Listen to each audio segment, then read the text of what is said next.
Good evening, ladies and gentlemen. Thank you for joining us again at Campus Nation YouTube, and campusnation.com. We're welcome to have you today here at the field of Bishop Fenwick. So at I believe that's Krusling Field. Welcome, as always. This is Matt Baker, joined by our good friend. Say out to the people, EJ. Hey, everybody out there. Let's get ready for some good football tonight. Absolutely. So we're going to get excited here in about 13 minutes. We're ready for kickoff. Until then, we're going to share a few ideas with you, a few thoughts. Coming to you live here from this 2-0 Fenwick team and 0-2 Massey team. EJ, I'll be honest with you, how does it feel to come in and have to say that? It feels a little odd, to be honest, to be in this position as a Clinton-Massie Falcon with the tradition, the last 20 years of winning like we are. It's a place where our back is against the wall, and we're kind of in a bit of a must-win tonight, to be honest. So it's fun, beautiful night for football. Two powerhouse teams tonight, but Massey is definitely, like you had alluded to earlier, the walking wounded tonight. Yeah, walking wounded means you're going to see a couple freshmen on the field for Clinton-Massie, and I was talking to a few of the coaches earlier today, and honestly, it's been many, many years. You'd have to go back to Gunnar Calhoun or possibly Bailey Wolf to see a freshman starting in an important position. So not only on special teams, but you're going to see some defensive players, offensive players that are freshmen, and it's because of necessity. Yeah, and that's it. And these guys have the opportunity to step up on this stage tonight. Very intense environment here at Fenwick, and to play. And they're going to have to make a name for themselves because somebody's got to step up tonight. Somebody's got to, I kind of call it gut check moment. He's got to get out there and make a play, make a big play, make a big third down stop, and it's a gut check for the whole team tonight. Yeah, looking at the Bishop Fenwick Falcons, so yeah, it's obvious that the Falcons are going to win tonight because the Falcons are on both sides of the field. Falcons are going to fly high. Yeah, somebody named Falcons is going to win tonight's game. So they're coming in 2-0. Just a couple stats for those of you that haven't been able to follow them so far. They beat Franklin the first week 36-14 and Madison 45-0. So right off the bat, the first thing you can notice is that they are 81 points for and 14 points against. Yeah, I mean, they're clicking on all cylinders. Offensively, they're playing well. Defensively, they've already pitched a shutout. And Massey's trying to get traction, but it's going to be hard to come into this Fenwick team who's riding high. And if you looked at their Twitter, their social media, it's kind of momentum is building over here for a good season. They want to hit the playoffs, and they're that good this year that they can do that. Got some big playmakers. And so the Falcons, Clinton-Massie, is going to have their hands full tonight here at Fenwick. Absolutely. So just a couple notes here. When you talk about Fenwick, I think first you got to talk about the defense. Offense is just as good, don't get me wrong. But defensively, let me give you a little bit of information. How about 241 yards total offense given up by the Bishop Fenwick defense over 2 games? That's 241 total. Over 2 games. That's remarkable. We're not talking about one game here. Yep. And I remember playing here, was it 2 or 3 years ago? 2 years ago, yep. We had Brendan Lamb running the ball here.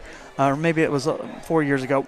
One thing I noticed, though, about Fenwick is this. Their defense is always, they fly into the ball.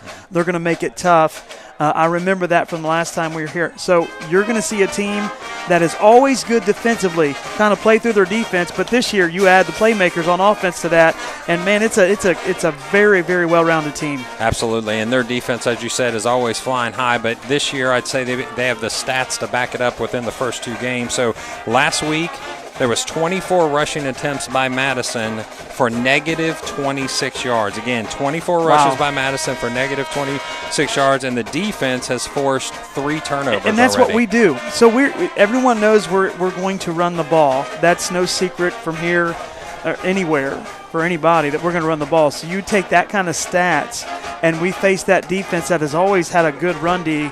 And I don't know if we're going to open up the playbook tonight or not, but it's one of those staunch defenses that it's their strength versus our strength. But this year, it's been hard trudging for the Falcons running game. Yeah, I would say our strength right now on defense, you've given up 27 points to Edgewood, a very strong D2 team, but also only 7 points to Waynesville, as one of those scores was a fumble by the offense, which was returned for a touchdown on a scoop and score. So defense holding their own so far over 2 games, actually held Waynesville down to 78 yards total, just unfortunately came up on the wrong side of the scoreboard. You make a good point there, and I will say that their defense is playing good. And so tonight's one of those nights that you kind kind of – and who would say 3 weeks ago, man, what an underdog Clinton-Massie is. But going into as the season started, you're going to say tonight they're a bit of an underdog. But they're still Massey, and they could have a great surprise win tonight. Yeah, we'll take just a moment and pause for our national anthem.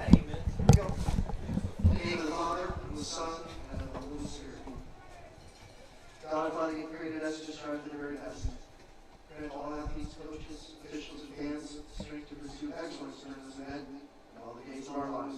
Also, Lord, we pray for the safety of these athletes, protect them from injury and harm. Finally, Lord, we pray for your grace, provide us with the endurance to pursue our heavenly prize, eternal life in your Son, Jesus Christ. In Jesus' name we pray. Amen. In the name of the Father, and the Son, and of the Holy Spirit. Amen. If you would please remain standing as we honor America, to say thank you to all our veterans currently in attendance, especially our first responders, to those who couldn't be here because they're on active duty on foreign or domestic shores, and of course those who are in our hearts and memories as they paid the ultimate sacrifice to defend our great nation. We honor you this evening with the playing of our national anthem.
Well, EJ, let me say for just a moment before we get back to the information, that was actually pretty awesome the way they respect the military, the veterans. I appreciate the announcer for giving all the shout-outs to those that are with us here at home and those that have passed and serving their country.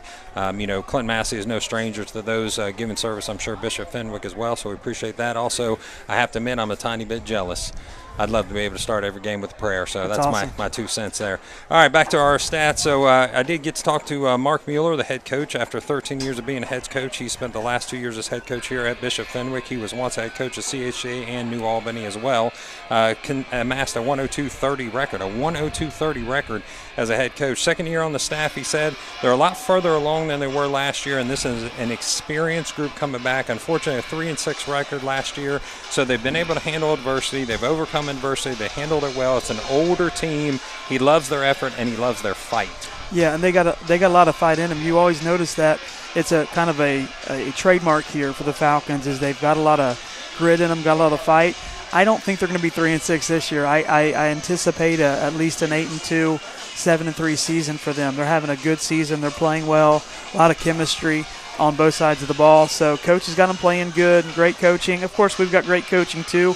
So I'd really like to steal one tonight from the Fenwick. I'm not going to say Falcons. I'm going to do my best not to say Falcons. Fenwick versus Falcons. So I'm going to do my best to say it's going to be – we need to steal one from Fenwick tonight, but we got our hands full. Right. I said, Coach, what are some things you're going to work on during this week in practice? He said basically just rules and assignments. He feels like there's still a study of football, a study of the game that these guys need to get better at. And, of course, Clinton-Massie, I'm sure, would say the same thing with a young team, missing assignments or, if it's 8 on 11 every time that you snap the ball because somebody went to the wrong spot or didn't go to the right coverage, obviously you're going to come out on the losing side a few times on that. So just to talk about a couple of the players here for Fenwick that we're going to be announcing at some point, I'm sure, and many, many more. You got Jude Hooks. Jude Hooks, wide receiver turned quarterback because of his athleticism. Already has an offer from Dayton to be a wide receiver. He's going to be a flashback. He also has the second leading rushing yards for the team and the second leading rushing attempts. So not only can he throw the ball a little bit, they don't pass all that often. They're a run-heavy team, but he's definitely a threat to run the ball as well. Yeah, great player. Just all-around versatile player, been good. Got some offers coming up to play at the next level, and he's going to be a good player. He's going to be a good player, I believe, at the next level, but he's got a lot of raw talent, and you're going to see some of that tonight. Yeah, athletic, a little length to him as well. Yeah. Zach Potter, which I'll be honest with you, I was standing next to Zach Potter probably about 15 minutes ago. You know, I'm not the smallest guy in the world. See, I'm not as small as I look on camera, too. Matt's just a really tall fella. Zach Potter is a large human being. Yeah, and he's going to be able to bring something tonight. Yeah, I want to watch these guys. They're talented. They got a lot of talented guys on their team. And he's looked at by Akron. I also have to mention Derek Morris, okay? They call him the leg. Derek Morris. Oh, did you see the stats on him last week? 6 for 6, or was it 7 for 7? Yeah. A 38-yard field goal. The kid is on fire. Yeah, and he's already getting looks, and I just want to make sure I give him the correct. I'm sorry, 6 for 6 touchbacks. I want to make sure I give him the correct year that he is in, and we're going to look that up for you. But already getting, from what I understand, D1 offers as an 11th grader. He's going to take care of all the kicking, all the punting. He's going to be something special, and I've heard many people say on our sideline, we hope this doesn't come down to a kicking game to end it. Not that our guy's bad. McGinnis is good. He follows in the tradition of his brother. But this kid, in warm-ups, was kicking 50-yard field goals. The kid was 6 for 6 on touchbacks when they kicked off last week, or maybe 7 for 7. Yeah. But every kick was a touchback. Yeah. This kid has got, there's a good reason they call him the leg. Yeah, I had the benefit of when I was coaching, and we had a kicker that every time -1 in his senior year, he put it in the end zone. Every single time -1, and the one time he didn't. Against the wind? No, absolutely. He just missed one, okay. and in particular, that time the kickoff team started to come off the sideline, and we were yelling at him as coaches, hey, you got to go get the ball. He missed the end zone. He missed the end zone. So, so we're going to talk about him. We're going to talk about Joey Mayer, Jordan Van, who's a freshman, who's their leading receiver. We got to touch base about John Tanaka. John Tanaka, so a year ago at this game, John Tanaka had just lost his mom during that week. Now he's a pivotal player for the Falcons this year for Fenwick. And, we just remember, and I know that his family would appreciate that shout out to those that are able to listen tonight for, I'm sure missing his mom still. And this week in particular has got to be special to him. Yeah, and way to play. And they say about compartmentalizing. You can't compartmentalize that. Yeah. That's in the back of your mind the whole game, but you can also play for that and play for their memory. And Tanaka is going to get with it tonight. And these are young men. We forget when they line up and they're 6'2" and 260 pounds that these kids are 16, 17, 18, just sitting at home drinking Gatorades and eating their parents' Doritos, and playing video games. But these kids got a lot of grit, a lot of heart, a lot of maturity, and Tanaka is just he's a gamer. And Bishop Fenwick will start off on offense, so that's going to be a kickoff from the 40-yard line by the Falcons. McGinnis. You're also going to see on the offensive side right away Connor Schmuling. Schmuling has 237 yards in 2 games and 3 touchdowns for the offensive side. Defensively, you're going to hear names like Ryder Thomas and Connor Cole. Connor Cole, again, I was standing next to Connor Cole about 15 minutes ago, and Connor Cole is a large human being. Hey, they got some beef. They got some beef, and they got some specialty players. So this is a great year for the Falcons, Fenwick Falcons, and hopefully Clinton-Massie can get on board tonight. Don't ever count out the Massey Falcons, folks. Let's see what the kickoff coverage looks like. So off to the left-hand side, and it's going to drop down. It's in the end zone. Oh, no, they're going to run back a little bit. Nice tackle. But he's taken down at the 11-yard line. That is big number 18. 18 on the tackle for us is going to be our friend Cooper Carmack. So Cooper Carmack making his presence known right away. Cooper Carmack with a nice play there to start Massey and get a little momentum defensively. Now we look at that big line coming out Fenwick. Yeah, they got some big hosses on that line. But again, Massey, our defense has played well this year. Jude Hooks will be under center. They like to run from under center for the most part, although they will drop back, and it looks like in this case they will go under center, so you're going to have a single back behind. You've got 2 receivers to the right, 2 receivers to the left. One goes in motion. The handoff is going to be, nice and it's almost tackled in the backfield by number 11 for Massey. Ty Clutter. Ty Clutter makes a play and stops that immediately before it gets started. So you see the run-heavy offense is going to start that way here in the first quarter with 11:39 this game just underway for Clinton-Massie. An 0-2 start is something they need to erase, and the 2-0 Fenwick Falcons are coming onto the field for a second play. I'm noticing a little chip on the shoulder of Clinton-Massie tonight, and I like to see that. In motion goes number 5. He's reset, so they go to the sideline to look for the play.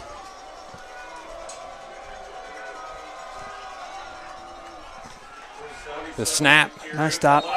The stop again is going to be the tackles by Ty Clutter again. It's going to be a quick stop, so you're going to look at 3rd and about 7. So just as we noted before, you've got 2 starters that replace at the cornerback position. Tristan Trampler, you know that name, I'm sure. Tristan Trampler is going to be a freshman on the outside, number 22. We'll talk about him hopefully later tonight. Those Tramplers, they just keep coming up in the Massey ranks, folks. Brady Russell's also going to start at cornerback this night, where they made They're going to get tested here outside. Probably. The snap. No, they're going to hand it off again. Nice stop. Stop looks like it's going to be short. It'll be 4th down and 4. Number 11 making the tackle again. That's Ty Clutter. Calling his name all 3 times. Go ahead, Ty. Do what you do. Make a name for yourself tonight. And I like it. 10th grader. So, Matt, we talked a little bit before we came on the air. Massey's a young team. You know, they need to pull out get some wins, but this is a team that's going to develop the next couple years, but they're still got a lot of young talent. Yeah, freshman class, a very strong. Sophomore class, very strong. Junior class is strong, just small in numbers. So let's see if the senior class can lead them. Morris again with the kick, a punt. It's a good one. It looks like Russell's going to take it off the left-hand side. He makes one man miss, and then he's going to go down right at the 50. So you're going to start with 50 at the 50-yard line for Clinton-Massie Falcons. And we had mentioned it before. Here comes the Clinton-Massie line trotting onto the field. It's all going to be made with hay up front. That's going to be the number one thing. And they're a good-sized line by looking at them. I test.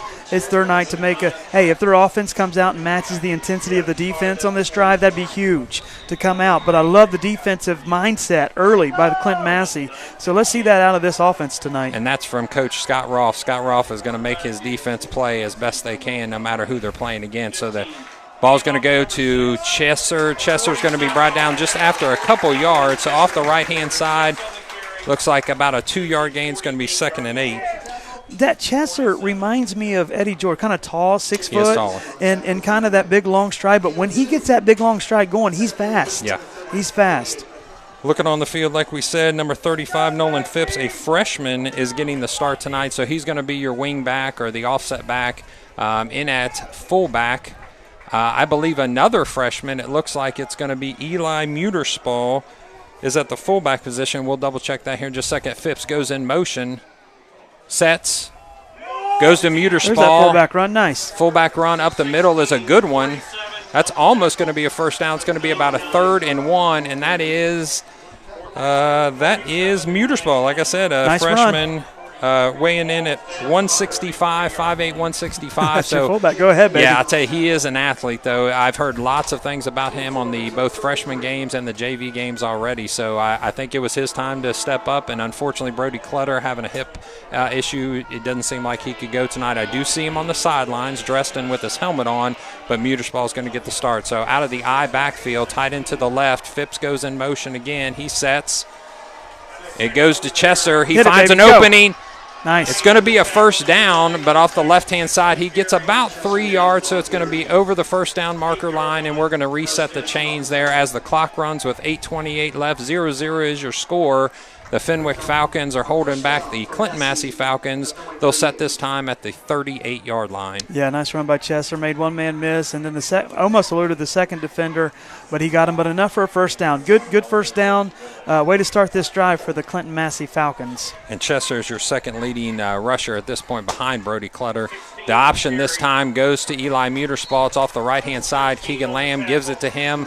It's going to be about a 3-yard gain there, and that's going to be 2nd and 7 as they set up just like last time. So we were out of town, didn't get to see much of the game last week. Did Muterspaw play, the freshman? No, he was in the JV and the freshman. Yeah. So basically you say you're going to go on the road in a hostile environment, and you're going to start. And I like it. Yeah. Because look at it.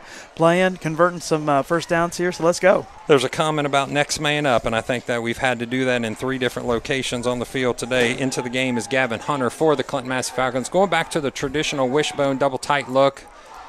A little shift by the defense, and he's going to be swallowed up quickly. There. Yeah, nothing very going. fixed. So that's going to be a 3rd down, and still 7 is what they're looking at there. You're down at the 35, so you're kind of in no man's land. You might consider this a 2-down play. You might say, hey, we don't have to get it all because if it's fourth down here, we might still go for it. Absolutely. And you had mentioned that the playbook may need to be expanded. Unfortunately, with 2, possibly 3 freshmen seeing time in the backfield or somewhere, you might even have to hold that playbook back just a little bit. The snap, the toss this time, Nice. going to miss one man, but he's going to be swarmed by, and that's that defense you talked about. Yeah, swarming defense. Chester made one man miss, but here came the troops, and there came about 4 or 5 of them, and there was nowhere to go for Chester. It leaves a 4th and 8, so a long fourth down here on their own. Looks like 36-yard line. Yeah, the Fenwick coaches know that they're going to not punt it and not kick it at this point, so bringing in a couple new players. 35 in for is Phipps again back, and then looks like Williams is back on the Williams. Yeah, Williams on the field. So Fenwick saw this coming, kept their defense out there. Coaches told them get ready for the pass. The toss this time is to the left-hand side. No opening. He's going to get stopped once. He cuts back, and it's going to be stopped. He's going to lose about 4 yards. So, unfortunately, compared to last year with Cody Zantini, Keegan Lamb is just focused right now on running the ball. That's where his strength is, running the option. And, passing is not an option for us very much. I would pass, now. you know why? Because if it's intercepted, it's like a punt. Yeah. I'm going for it, but, that's how they roll. Yeah, unfortunately, Brody Clutter unable to play because of the hip, so that means Muterspaw had to come in there. You've got young guys trying to do pass defense that have really never done it before. Maybe another issue why they're keeping them on the ground at this point. So Clinton-Massie turns the ball over on down. Let's see if the defense of Clinton-Massie can match the intensity of the defense of Bishop Fenwick. After giving 1 first down, they go and turn the ball over on downs for Clinton-Massie. Fenwick comes out in their double slot. This time it goes up the middle to the fullback. He's going to get a 3-yard, about 2.5-yard plunge there. And not a lot of passing either out of Fenwick. They're just trying to go up the middle, wear down the defense just a bit. But right now, Clinton-Massie still looks fresh. They still look really good on defense.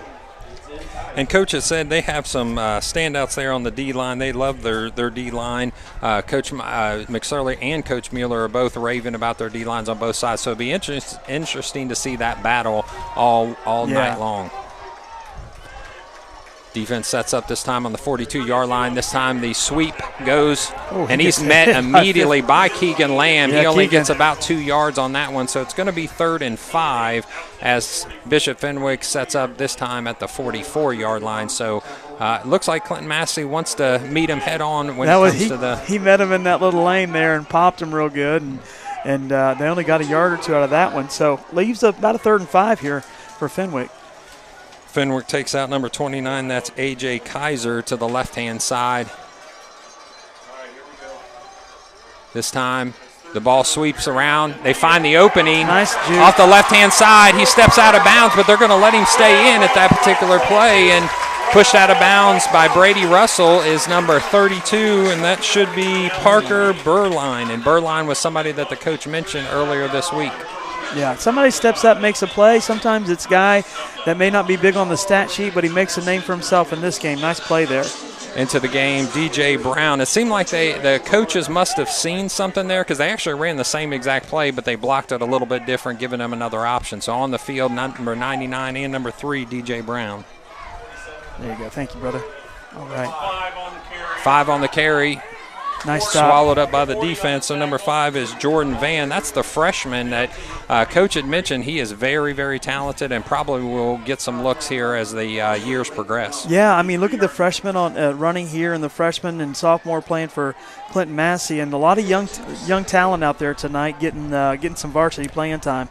And having talked to Coach Mueller last year, I know that they were a little bit young last year, so I know they've got some experience coming back this year. And then you sprinkle in some talented young kids that are athletes. This team could have something to say as they get into hard league play. Double slide as your look, the single back behind him. This time it's going to be a pass. Hooks goes for the fade. Up wide, number 3, it goes out of bounds. So that's 3 guarded by 3. That's DJ Brown guarded by Brady Russell. So ball did go out of bounds. It was uncatchable. So they're going to reset at 3rd down and 8 on the Clinton-Massie, looks like the Clinton-Massie 38-yard line. Yeah, nice play there. Nice defense.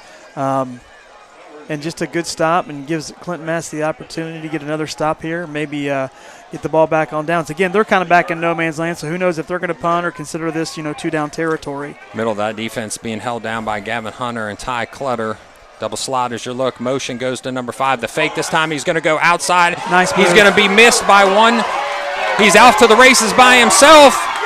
He's going to go across the end zone and score. That's Jude Hooks with a 38-yard run off the right-hand side. He fakes the ISO left, runs the ISO boot right, makes one man miss behind the line of scrimmage, and then outruns the defense. He sold the fake, but, man, that man almost had him down. Yep. Just missed the tackle, and that was the difference. Good downfield blocking for Fenwick, too. Did you see the receivers holding his block? Yep. And that's how you do it, folks. Good team play, and it's 6-0 for Fenwick. So let's see if the leg, as they say, is going to kick it hopefully to the baseball field. That's probably about 30 yards behind there, just to kind of show off. I'd like to see him boot one. It's actually a low snap. It's up. It's going to be good, and it hits about the top of the irons there. Yes. So that had plenty of leg on it and would for a while. So Fenwick coaches clapping it up, being happy, giving high fives. That's the lead they want with 3:57 left in the first quarter. Yeah, no problem there for that kick. And it looks like he just gave a little chip shot. Yep. So we'll see him here and see that leg again on display here. But Fenwick with a good set of downs and good team play, good blocking, good fake by Jude, and good downfield blocking by the receivers, and that's how you get a long touchdown run. We'd like to thank our sponsor, Sam's Meats. Stop by Sam's Meats in Wilmington to support a locally owned and operated business. You'll find fresh chicken, pork, and beef. Dine in or carry out and enjoy homemade hot bar meals and grill items. Sam's Meats also offers catering, party trays, and homemade desserts. Open Monday through Friday, 8 a.m. to 6:30 p.m. and 8 a.m. to 4 p.m. on Saturday. They are also hiring. Apply for a full or part-time position today. Go to Sam's Meat, because you know what they got at Sam's Meat that you can't beat. They got Sam's Meat bacon. I'm telling you. For those that are first-time listeners, or maybe you haven't been with us for a little while, let me throw in my shout-out to the Sam's Meats bacon. I got a pound waiting in the freezer that might just make its way over to the refrigerator for tomorrow morning. Yeah, you should do that. You should do that for sure. Good bacon. We picked some up last year. I mean, we talked about it so much, I had to go get some, and it didn't disappoint. The kick by Morris. Wow. We're going to assume it's way back in the end zone. And actually, they're going to let him, on the one, they're going to let him run it. Go, Cooper baby, Carmack goes through. Go, Cooper. He finds an opening, but he's going to be stopped at the 35-yard line. So I'll tell you what, he ran like a bullet and just said, I'm going to give it everything I got. No holds barred. I'm running as fast as I can, and if somebody takes me down, oh, well. What a great run. And I think Fenwick might have been like that story that you said. Yeah. They're like, we got to cover this He didn't go to the back of the end zone on that one. Okay, gotcha. So setting up now at the 35-yard line is the Clinton-Massie offense. And not only do you want to eat time if you're Clinton-Massie to keep the offense of Fenwick off the field, but you got to get a score here as you're 7-0 down with 3:51 left. In a wishbone backfield, double tights as your look. Keegan Lamb with the ball handoff. It's going to be eaten up quickly by the Fenwick defense. And it seems like they know what's coming before they actually go. That's Muterspaw trying to lead block. The ball goes to Gavin Hunter, who's trying to play defense and offense at the same time. But it's going to be just a 1.5, almost 2-yard game. Well, you see that swarming like you did week 1 at Waynesville. I think we're not surprising anybody anymore. Just this year, it's hard to impose our will. It's just very difficult, like we've been able to in years past, to offensively, even though everyone knew we were going to run. This year seems a little different. Teams loading the box, and just been tough going offensively for Clinton-Massie. Double slot with Muterspaw in the backfield. Chesser goes on the orbit motion. A fumble goes down, and it looks like the ball is going to be recovered by Fenwick. So a missed exchange goes to Fenwick right now. So as the crowd goes crazy in red, they're excited about getting a short field and maybe turning this game into a 14-0 deficit. Yeah, and when you have turnovers like that down on the opponents, flip the field for them, that's not going to bode well for you. So you're into the young guys, the Muterspaw and Keegan haven't been able to, work on the mesh much. They haven't been able to have reps because he's at the freshman level or the JV level. So that's just a missed handoff, or, the mesh didn't go well. But Keegan got a lot of playing time and some cleanup last year. You had a lot of turnovers game 1. You got to correct that stuff. It doesn't look like Clinton-Massie football. Yeah, Clinton-Massie is not known to turn the ball over, and unfortunately that's what's been happening quite a bit over the last 3 games now total. So the option this time, second man through, is Jude Hooks. He stopped after a good, strong 4-yard run, and you're going to see probably a little more of that as the game moves on. Yeah, he's going to run and do what he does. Nice run there, and they've got a little bit of confidence and swag, momentum on their side right now. Yeah, it's going to take a big, strong stop here from Clinton-Massie, if minimal, to get a field goal attempt instead of a touchdown. Again, stepping back to that 81-14 is your points for and points allowed. They're used to scoring in these first couple games, so the hard trudging fullback almost gets the first down. He's going to have 3rd and 2, almost 3rd and 3 to come up here with 2:26 left in the first quarter. 7-0 is your score. Thank you for joining us, Campus Nation, campusnation.com. Tell a friend. We want to hear from you. 937-303-8069 is the shout-out number, 937-303-8069. This time he goes under center. He starts the snap, but then he decides to look over the sideline. They're going to change the play. He calls from the line of scrimmage. With the experience, he can do that. Double slot is your look. Single, and it's changed to the option. He holds off the defense, and he puts a guy on his hip, and outside, pushed by Miles Thiegy, is Hooks, and he's going to get that first down. Nice run. Yeah, nice run there, and just good downfield blocking, and going to convert the change and keep it rolling for the Fenwick Falcons in this game. And I keep trying to correct myself every time I say that. So the Fenwick Falcons. Yep. Falcons versus Falcons tonight, and right now the Falcons that are soaring are definitely on the Fenwick side. Clinton-Massie trying to bow their back and stop any more scoring to happen before this quarter is over. So the counter is met in the hole by Gavin Hunter. Nice read, and that's going to be a quick stop there, about a 2-yard gain on the counter play. Yeah, and sometimes when you get the ball down on turnover with the defense, you got to have a bend but not break mentality. Yeah. And that's where they got to be right now. Let's hold them. Great first drive by the Massey defense. And now you've got to say, hey, let's bend them. This kid can probably kick a field goal. At least they'll probably let them attempt down here. But let's hold them to that at least. Yeah, I think that's a win right now. If you're able to keep this to 10-0, I think that's in a good feeling. So 1:24 left in the first quarter. It's 2nd and 8. Fenwick with a guy in motion. This time he almost hands the ball, but the ball's on the ground. Get that ball. And there it's it picked is. up by Clinton-Massie. Clinton-Massie gets the fumble recovery, so we're going to turn the ball over on downs. That's Brighton Rodman with the recovery. Nice job. Nice guy to react there at the last second. Miles Thiegy also created some hecticness there in the defensive backfield. Nice job. Oh, yeah, very nice. And they were kind of trying to figure out what they wanted to do there when they were like, am I going to pull that ball out? Then at the last minute, he pulls it out, and when he does, the ball goes flying on the turf. So we're going to be even on turnovers at this point, and turnovers is something Fenwick likes to cause. That's 4 for the year for them, but that they've caused, and they've only given up now 2. So they've got a +2 ratio for the year so far. Keegan Lamb going under center. The trap goes to Muterspaw. Nice run. Yeah, nice That's run. A nice run to start off first down. It's going to be about a 3-yard run. Takes a nice little trap step and gets a little movement up front there. You got Tyler Tolleson that's going to start at your left tackle. I believe that's Frisch and Isaiah McCoy.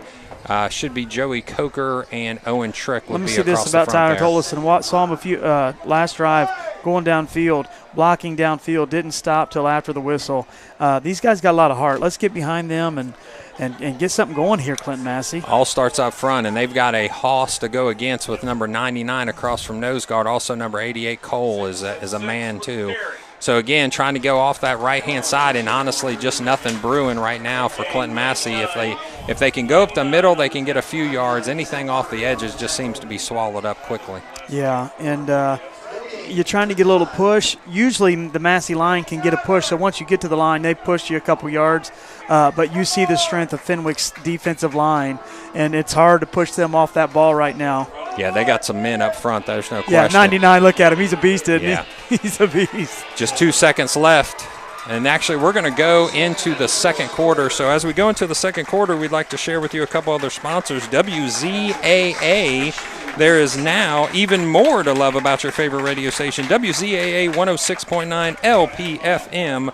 We have recently collaborated with Destination Outlets and Octa to create an elevated hospitality experience. Enjoy live concerts, contests, dining, and, of course, shopping. Make sure to visit the new WZAA 106.9 at Destination Outlet Studios, where our crew broadcasts talk shows, prepares music streams, creates commercials, and more. We look forward to seeing you. Also, Campus Nation fans, Campus Nation excited to bring you coverage of both reigning state high school football champs Clinton-Massie Falcons and reigning National Collegiate Club football champions, The Ohio State University. Become an official sponsor of the 2022 football season by contacting Rick Phillips, the man, the myth, the legend, the producer, producer, the owner, the founder, 937-527-6674. Let me give you that number again, 937-527-6674. As always, thank you for tuning in, and stay up to date for all broadcasts upcoming in archive. Make sure you like the Campus Nation Facebook page and subscribe to the YouTube channel. So Clinton-Massie coming out into the second quarter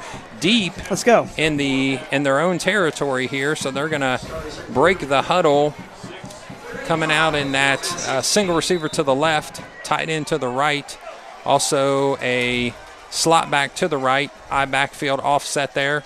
The snap, this time the fullback gets the ball, and he's immediately met by the Fenwick crushing defense. Right now the Fenwick defense is just devouring everything that Massey has. Yeah, we're not just talking about Zachary Potter, but big number 90, Ryder Thompson. Yeah. And these guys and the rest of the line, they're big and they're not easy to move, and they look like they're well prepared for this Massey running attack tonight. Yeah, senior Connor Cole, number 88, is also up front, causing some headaches there for the Clinton-Massie line. So this time you've got Keegan Lamb back for the punt, the snap, the catch, the kick. It's low. It's going to bounce. A little bounce. It's going to get you right about the 48-yard line. And as that gets set up for Clinton-Massie, we're going to tell you that Destination Outlets, fall in love with Destination Outlets this weekend at the Labor Day weekend sidewalk sale starting today, September 2nd to September 5th. Enjoy super savings throughout the mall. Bring the whole family. Bring them all, AJ. Everybody. Fall in love. I like that. Fall to season. Shop for warmer gear, enjoy a meal, and play. It's the perfect way to ring in the new season. So we appreciate those at Destination Outlets supporting Campus Nation and Clinton-Massie football. So bringing on to the field the defense of Clinton-Massie, starting at the 47-yard line of the Fenwick Falcons. The Fenwick Falcons break their huddle with two receivers, one to the left, one to the right. Actually, a second receiver joins them on the right. A wing back as well, goes into motion. The fullback gets the ball. He turns and spins forward for a good 4-yard gain to start this set of downs, putting him right over the 50-yard line to the 49 of Clinton-Massie. What you start doing after a couple fumbles, and both teams have fumbled, is you start putting a priority on holding the ball. I'm not looking for a gaping 50-yarder. I just don't want to turn. I want to hit the hole, wrap the ball up, and not turn the ball over, because it's fresh in both their minds. And you've seen there by number 27, Connor Schmooling, he just held on to the ball, got a couple yards, and you hold on to that ball. This time, not under center. The ball is snapped, and Hooks makes two people miss, but he is brought down pretty quickly by the Clinton-Massie defense. So that was out of a spread look, probably just to change things up just a little bit. Now, has Jude Hooks, did he move to quarterback this year? Yes, so he was a third-team All-Ohio wide receiver last year. And they kind of got kind of got out of the box with that and put him at quarterback this year. Well, I think it was just get him as many touches as possible. So he actually finished third-team All-Ohio with, I think Coach said, maybe the fewest receptions of anybody else in the wide receiver core in that All-Ohio nomenclature there. So this time cut's made. This time he's going to come down by number 8 is Gavin Hunter with the tackle. Little short here. Going to set up a fourth and a foot or two. Yeah, it's going to be a fourth and about a yard. It's going to be a long yard, but about a yard there. So setup this time is at the 39-yard line. Get a little more beef coming in. Owen Trick comes in. Joey Coker comes in. Adam Frisch comes in. So you're going to put a little bit more up front here to see what Clinton-Massie can stop on a 4th and 1. Jude Hooks under center. Tight formation. The snap, he tries to go offside. He makes one person miss, two people miss.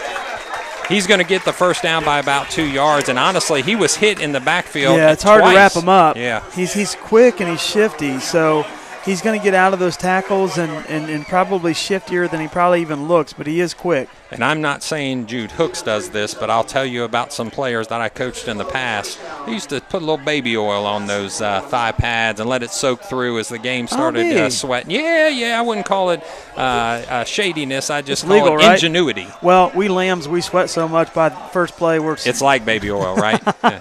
Fullback wide open off the left-hand side. He comes down, but not after until a 7-yard gain there. So it's going to be, looks like a 2nd and 3, a long 3 for Clinton-Massie. The defense has been on the field for quite a while because it's 8:45 left in the second quarter. Hands on the hips a little bit. Speaking of Lamb running backs, my nephew Brendan at Taylor University, a proud Clinton-Massie alum, had a week last week, 161 yards rushing, was the offensive player of the week for his conference in college football. So hats off to Brendan and a couple more Massey Falcons, Trampler up there and Braxton Green.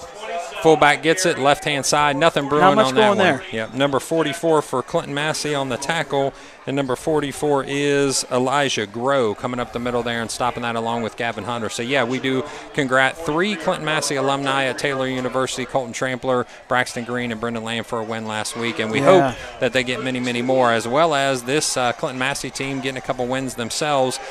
One of the toughest out-of-conference schedules. If you were to look at strength of schedule, it's unbelievable. It is. Not only after this week do you have Columbus DeSales, but then you have Harrison, a D2 school after that.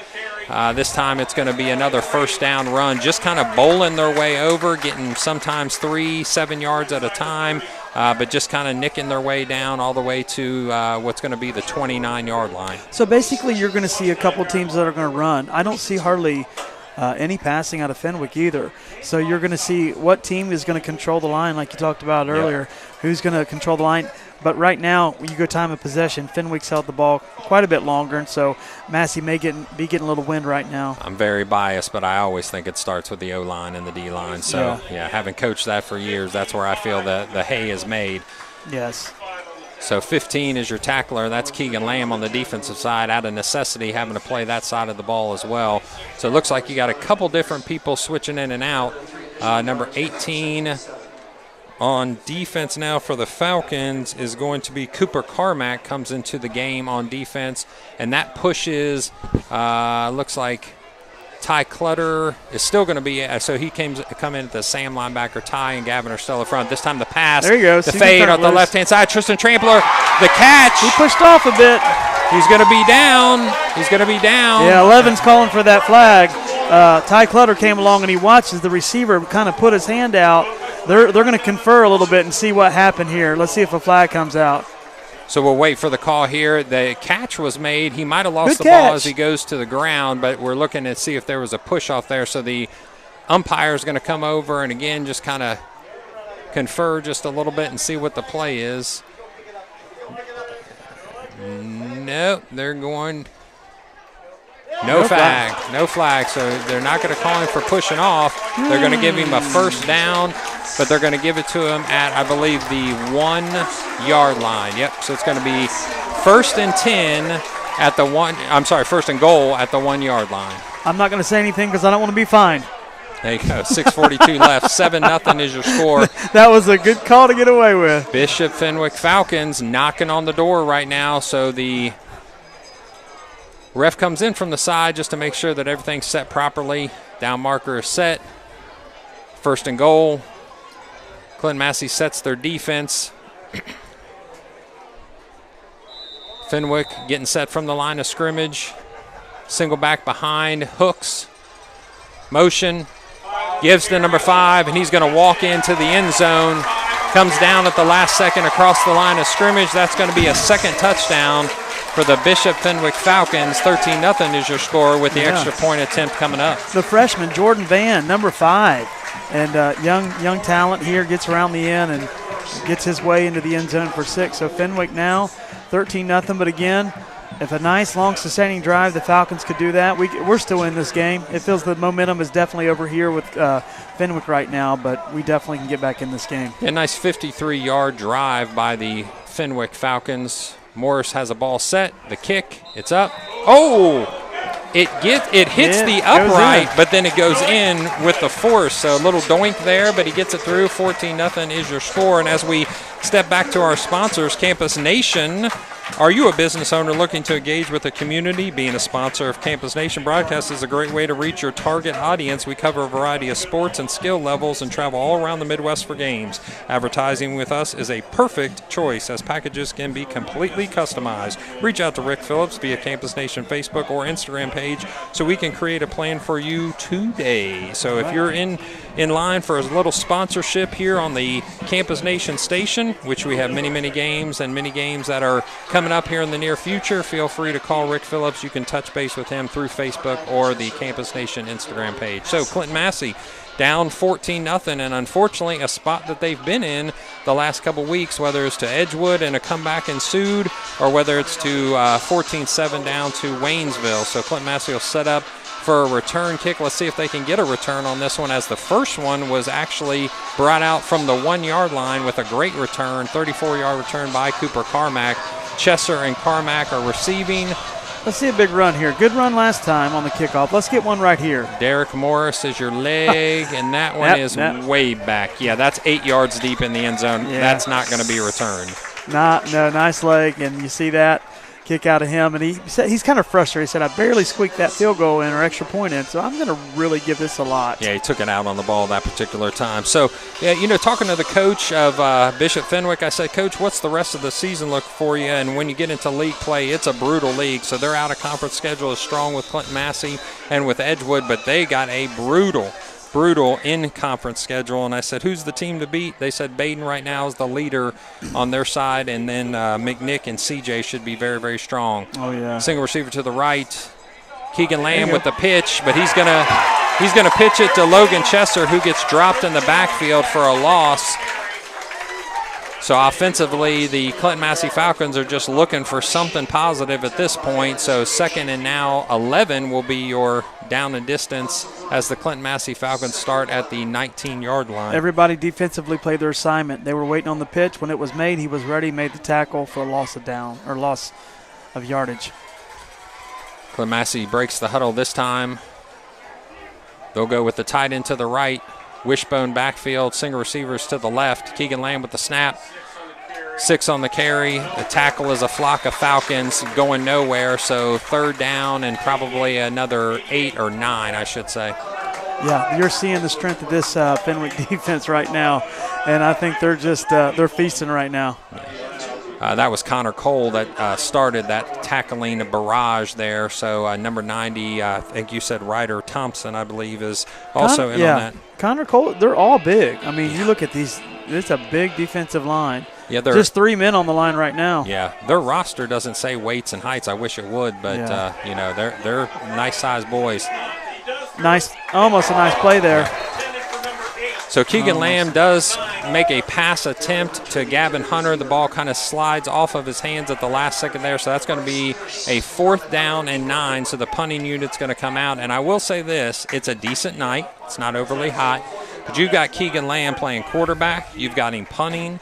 You've got him playing on defense. At some point, the tank's got to either refill or go empty. Oh, yeah. You just put some Gatorade in them, rehydrate them. And you're right. Come 3rd and 4th quarter, he's going to get a little tired. But right now, he's hanging in there. Tristan Trampler is his personal protector on the punt there, which goes to about the 41-yard line. Down on the Massey side by number 11, that's Ty Clutter. So the defense has to come back on the field and stop what would be a 57-yard drive. Yeah, they're getting a little tired. Time of possession is definitely on Fenwick's side. And you see little hands on the hips last drive. So you're going to have to hold tight right now. And right now I think Fenwick's got that momentum on their side. What's interesting is usually time of possession is clearly in the favor of Clinton-Massie. In fact, the first 2 games, I believe 36 minutes the first game and around 32 the second game. But this game is definitely – traditionally it is. Yeah, leaning heavy towards the Bishop Fenwick Falcons. Fullback gets nice it. Stop. Who hit him from? That was a good hit. Underneath. Got low. Yep, it looks like that was Ty 11. Clutter. Yeah, Ty Clutter. We've been calling his name out. Got lower than him. Made that, stopped the momentum, sets up a 2nd and 9. I will say this about Ty Clutter. The thing that is said most about Ty from the coaches is instinct. The kid has instinct. He's a sophomore, but he just knows where the ball's going. And if that's a big deal. Yeah. If he'll just not worry too much and just let his mind take him to the ball, he'll be just fine. Yeah, you can't replace that. Good ball instincts. Going in motion. Jordan Van, and he's in the wide open this time. He breaks a couple tackles. He stops 2 guys, 3 guys. Instead of pinball down. Instead of wrapping up, a Clinton-Massie defender just tried to knock him to the ground. So there's going to be a holding call. Holding call on the Fenwick Falcons, which is going to bring that run back. So Clinton-Massie catches a break there, to be honest with you. So in the past couple games, you've seen Clinton-Massie have some penalties that stop drives or hurt drives. This time that's it's a big go one. To Fenwick. That's a 30-40 yard change right there. And so, but man, you see the athleticism out of the freshman. Yeah, freshman. You're going to hear Jordan Van, his name a lot, folks. Get ready for it. Then he kind of bounced and hit and kept going, kept the legs going. And usually when you're a ninth grader playing at this level, there's a good reason why, and you see that. And he used his blockers there. He did not outrun his blockers. Patient. That's a compliment to him. He was patient. He waited for his blocker to kind of get out of his way and then decided to take off and still broke 2 more tackles. Yeah. So that takes it out of you. So Massey's got to capitalize on that. With about 4 minutes left here in the second, Massey's got to capitalize and try to get the ball back. The fake this time. Brought down almost by number 23 in the backfield. This time it looks like there's going to be another penalty that goes down against the Bishop Fenwick Falcons. The block in the back, I believe, against Keegan Lamb. But they're going to call it a holding again. It's almost like you had him, you're inches away, and he just kind of slips out of your hands there, and just maybe there is some butter or oil. That's twice Brandon Updike has had him in the backfield, but just needs Quick to take a little different, different angle, just flatten it out a little bit and either stop him or have him at least cut back against the grain on you. So another holding penalty. The clock's going to run with 3:55 left in the second quarter. So Clinton-Massie catching 2 breaks back-to-back. The defense led by Leighton Bell in the front there and Brandon Updike on the right-hand side at the defensive end position. Hopefully can stop the drive that at this point luckily is moving backwards due to penalties. Yeah.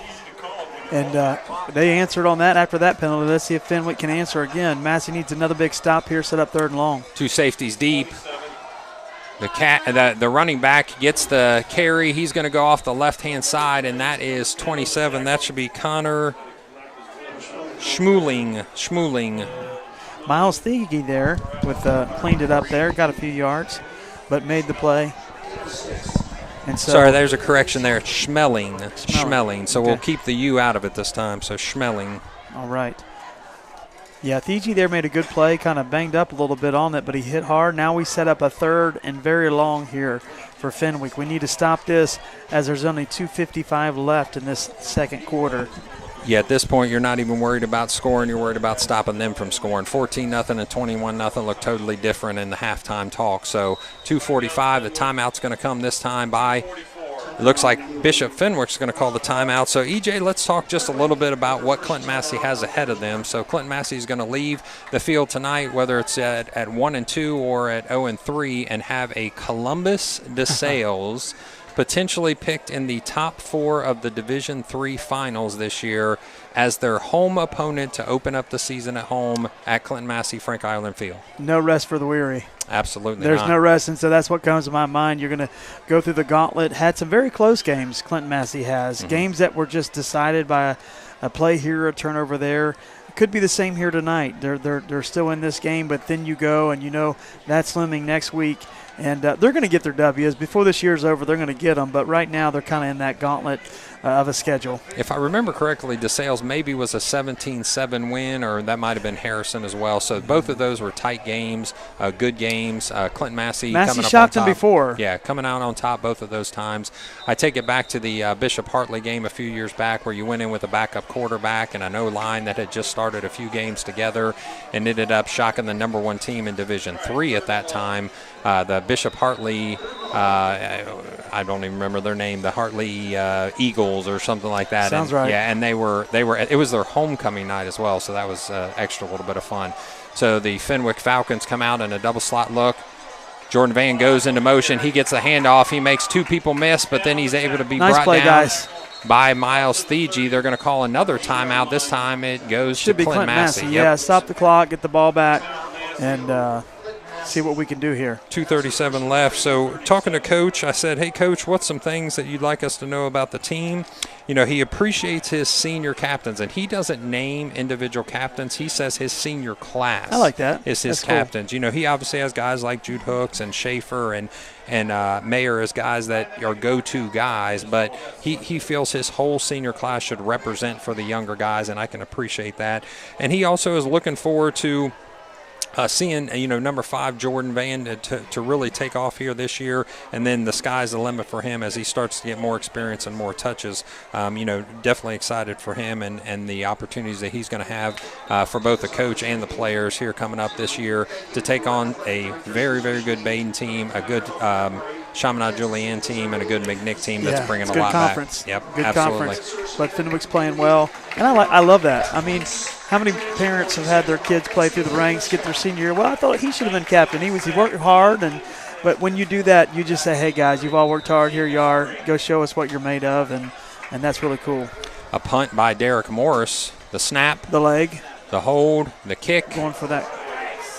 Looks like Russell's going to fair catch that one, which he had a little bit of room to run, but he's going to take the fair catch at the 19-yard line. When it's that high and tall, that's a good punt. You're kind of like, how close are they? Yeah. So I'm just going to secure the ball because you definitely wouldn't want to do anything but secure that ball at this point. A lot of people underestimate the difficulty in punt returns. I mean, you have to not only have people, wind. And the people bearing down on you, but you got to watch them. You got to watch the ball at the same time.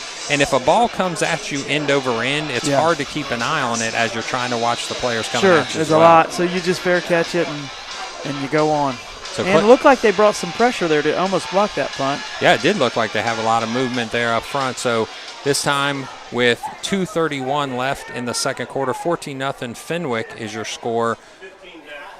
Keegan Lamb under center. This time he snaps the ball. The ball's going to be pitched off to Gavin Hunter off the left-hand side. He stays in bounds, though, and that's going to be a 2nd down and 7. Actually, they're going to give him about 5, so it'll be 2nd and 5. Good run there around the end. Now let's kind of just build on that for this next play. Clock seems to be the enemy of Clinton-Massie. If they can at least get the first down here and keep the chains moving, that'll keep the Fenwick offense off the field. Ball security, your number one concern at this point. Goes to Logan Chesser. Nice. He's almost stopped in the backfield, but he's going to be brought down immediately off the right-hand side. And I will say this, off the right-hand side has been a no-go at this point. You want to do that one cut and go, because if you try to do more than one cut, they're going to catch up and swarm you, and that's what they did there. It looked like he had a potential to get some, but then they just swarmed so quickly. That's a very fast defense. Ryder Thompson is definitely got to be leading in tackles up to this point, and then you've also got 52, which I believe is going to be Schaefer, if I'm correct, in the middle of that defense. That's Schaefer, Cale Schaefer, which the coach just absolutely loves him. 47 is Davis. Davis puts a hit on the freshman Eli Muterspaw. That's going to turn it over because it's 4th down, and the timeout this time comes from Bishop Fenwick. So as we go back to our sponsors, how about Sam's Meats? Stop by Sam's Meats in Wilmington and support a locally owned and operated business. You'll find fresh chicken, pork, and beef. Dine in or carry out and enjoy homemade hot bar meals and grill items. Sam's Meats also offers catering, party trays, and homemade desserts. Open Monday through Friday, 8 a.m. to 6 p.m. and 8 a.m. to 4 p.m. on Saturdays. They're also hiring. So, EJ, if you need a little extra cash. That sounds very fun, doesn't it? Sam's Meats. I mean, the problem with working for Sam's Meats is do you immediately put on 10 pounds? Well, that's it. Are you just all day tempted by the beef? Absolutely. And if they've got bacon grilling in the back, oh, Lord. It's over at that point. There, right? Yeah, it's over at that point. So my daughter worked for Sam's Meats for many years, actually, and treated very well by the Collett family. Sherry Collett and the rest of the crew there, the Sam's family. At heart there, they're good people and definitely take care of Clinton-Massie as a whole. Very supportive of the school and especially Clinton-Massie football. So we appreciate their sponsorship again this year. Sam's Meats, go get you some bacon. Go get you some. Keegan looks like he's back there to punt again. The kick, it's low, but it's going to be end over end, and it's going to bounce. Oh, and Van gets the ball off of the bounce, makes one person miss, but he's brought down at the 50-yard line by Groh. That's Elijah Groh. I'm sorry, that's Green. That's Brody Green bringing him down. He said no risk it, no biscuit. So he went after that. They might tell the freshman next time. Yeah. But he got about 10, 15 yards afterwards, but he said, I think I'm going to go for this. And he gave his team good field position. They're on the Massey side of the field.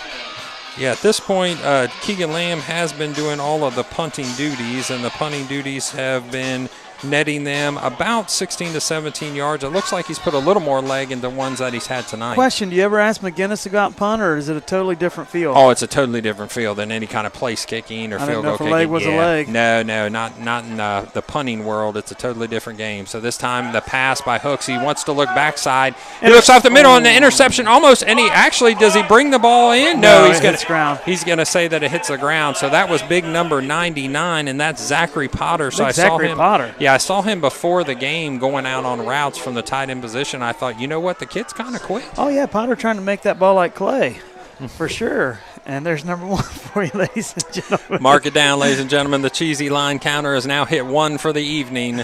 Yeah, Potter can't make it like clay. You like it. Well, let's see here. You're going to throw a little bit here with only 54 seconds left in the half. So with the ability of Jude to get out there and scramble, that adds an extra element. There goes Jordan Van. Yeah. Again, a great player, and off the left-hand side this time. They like to bring him to the left. Yeah. It seems like continuously to the left. With 43 seconds left, they're going immediately back to the line of scrimmage. There's Potter's big number 99 coming in. Yep. Potter's getting reset off the left-hand side. Actually, they're going to call him back to the huddle. But he's got his hand on the ball, so he better not leave the line of scrimmage at this point. And now here comes Hooks. Hooks goes under center.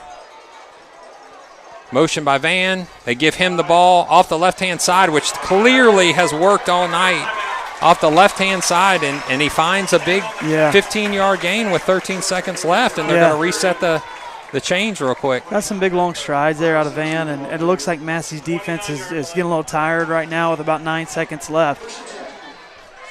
Spike the ball, which is with 7 seconds left, you're going to get probably a field goal attempt potentially here, or they may try to go for one play and go out of bounds with it, or if it falls incomplete, then they'll try to kick it. So, yep, they're putting the offense back on the field. You try a long kick with this guy's leg. Let him just see what he's got.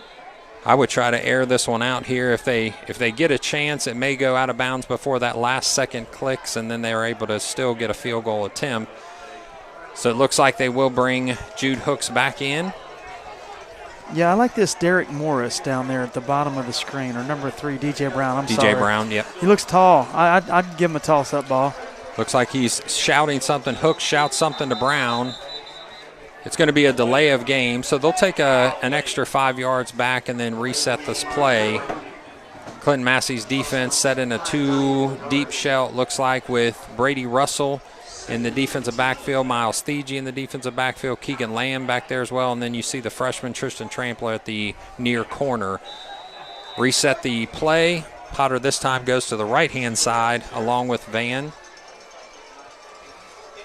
Motion, snap, give. Little something there. Keeps him off the ground. Nope. Keeps him off the ground. Oh, they're not going to give him that. Yeah, there's no clock yet left. Shouldn't be. They can't give him that. Yeah, that's half. That's the halftime, half. Yeah, just ran out of clock there and not enough to do anything with it. He gave the leg a little bit there. Yeah, he was definitely still up when it hit 0-0-0. So we got a few shout-outs here. So first I want to send a shout-out to Cindy Running. Cindy Running, a long time administrator and teacher at Clinton-Massie Local Schools, is on board the USS Momsen with her son Corby, who's in the Navy. Oh, wow. Privileged to be on a Tiger cruise from San Diego to Everett, Washington with him. They're going to lose reception, but they are watching as long as they can, and they're sending out a shout-out saying, Go Falcons. Go Falcons. Shout-out to cheerleader Sammy Brown from Memes, and you know who it is. Oh, yeah. Buki, all right. Memes and Buki are shouting out already. Now, I'll tell you, we need to increase our shout-outs. I don't know if we're getting a little less of a viewership, although I know that the Waynesville game has been viewed over 3,600 times. But I want to hear some shout-outs from people. Tell me where you're listening from. Tell us where you're tuning in at Campus Nation, campusnation.com, and that is 937-303-8069. We're going to say that again, 937-303-8069. I don't know if I'm going to have to do this, but are we going to have to offer some Sam's Meats bacon? Oh, wow. As a potential I guess, a prize for a lottery-style win for whoever sends in the shout-outs. And let's see if we can maybe talk to Sherry and see if we can get some Sam's Meat Bacon for the shout-out. If we could get the shout-out counter to at least over 40. That's what I'm looking for. Yeah. And then we'll pick a winner. Shout out, Lacey. Get your shout-out in there. Get your name in there. Absolutely. That's right. So as a Bishop Fenwick band gets set up here, let's talk a little bit about what is possibly being said by the Clinton-Massie coaching staff at this point. I think you're saying, hey, it's only 14-0. We're in this game. Had a little bit of a turnover. But I don't think you say anything. I say let's go to the playbook, and we got to figure something out because the run game ain't working against this defensive line. I like how they rolled Keegan out that time. Let him try to make a play. What do you got to lose? Mm-hmm. You just keep going into this heavy defensive line, and you just throw something, throw a little wrinkle in it maybe, and just see what you can do. But I think your defense is hanging in there. They're getting tired, but you got to give credit to that last stop. They started the half with a great stop, and they ended the half with a great stop and stopping the momentum. So it's only 14-0. But you see the total offense now as we get the stats. Bishop Fenwick 208 to Clinton-Massie 29. 29. Wow. I'm not sure. I've been at Clinton-Massie now. This is my 7th year. We've done games now for the last 3, and I'm certain that I've never seen the number 29 as a yardage total for the first half of any game. And unfortunately, that's 18 plays and 29 yards. That means 1.6 a play. We've seen some negative, plays go behind the line of scrimmage that I'm sure is taken away from that. 0-1 on your passing attempts. And then Bishop Fenwick is 1 for 4 on passing for 25 yards. That got him down to the 1-yard line. They are rushing for 183 yards at 6.1 yards per rush.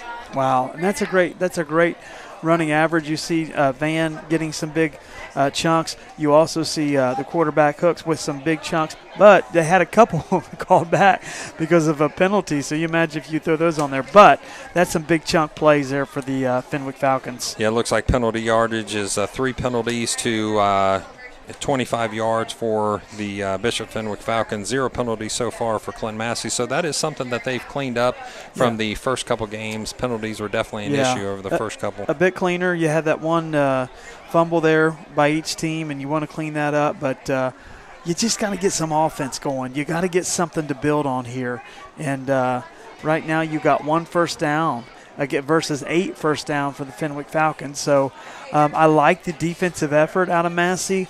But just trying to get that offense rolling with these young fellas is kind of tough against that defensive line. Yeah, Eli Mutersballs actually has 6 attempts as a freshman with 17 yards. That's a 2.8 average. And then Logan Chester has 9 attempts with just 5 yards total. I mean, what do you do? I mean, they're just getting swallowed up.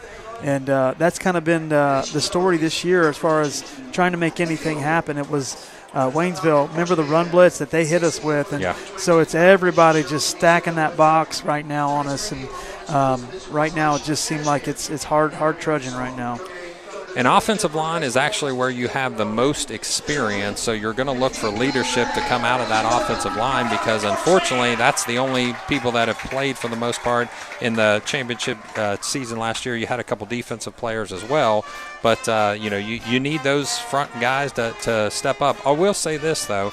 You do still have some youth on the line. Tyler Tollison hasn't had a lot of varsity snaps, and Joey Coker, although a starter potentially last year, broke his leg in the second game, and then he's coming back as well. So, I mean, they're still gelling together as a team and as an O-line, but, it's something that it's got to happen quick. I also think they're young, and it shows you how talented that team was last year.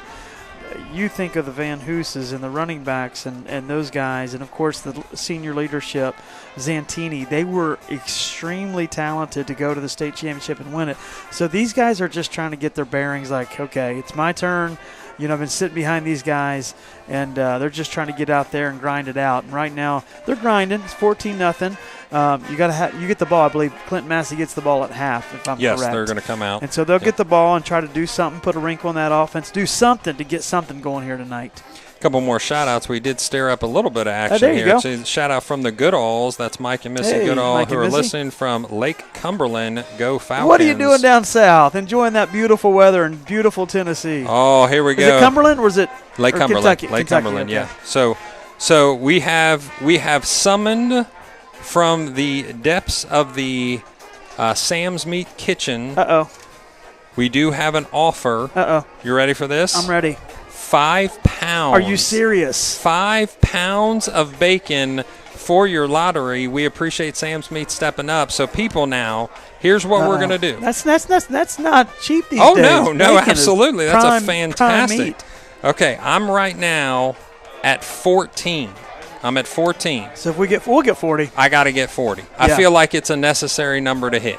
You know, it's a 40. So if you get me up to 40, ladies and gentlemen, send a friend a text to say, hey, put a shout out in at 937-303-8069, and every number that comes up will be entered into a lottery for 5 pounds of Sam's Meats bacon. That's a win right there. Did you hear that, Lacey, Reese, and Carter? There you go. Getting in that phone. There you go. Text, baby. Absolutely.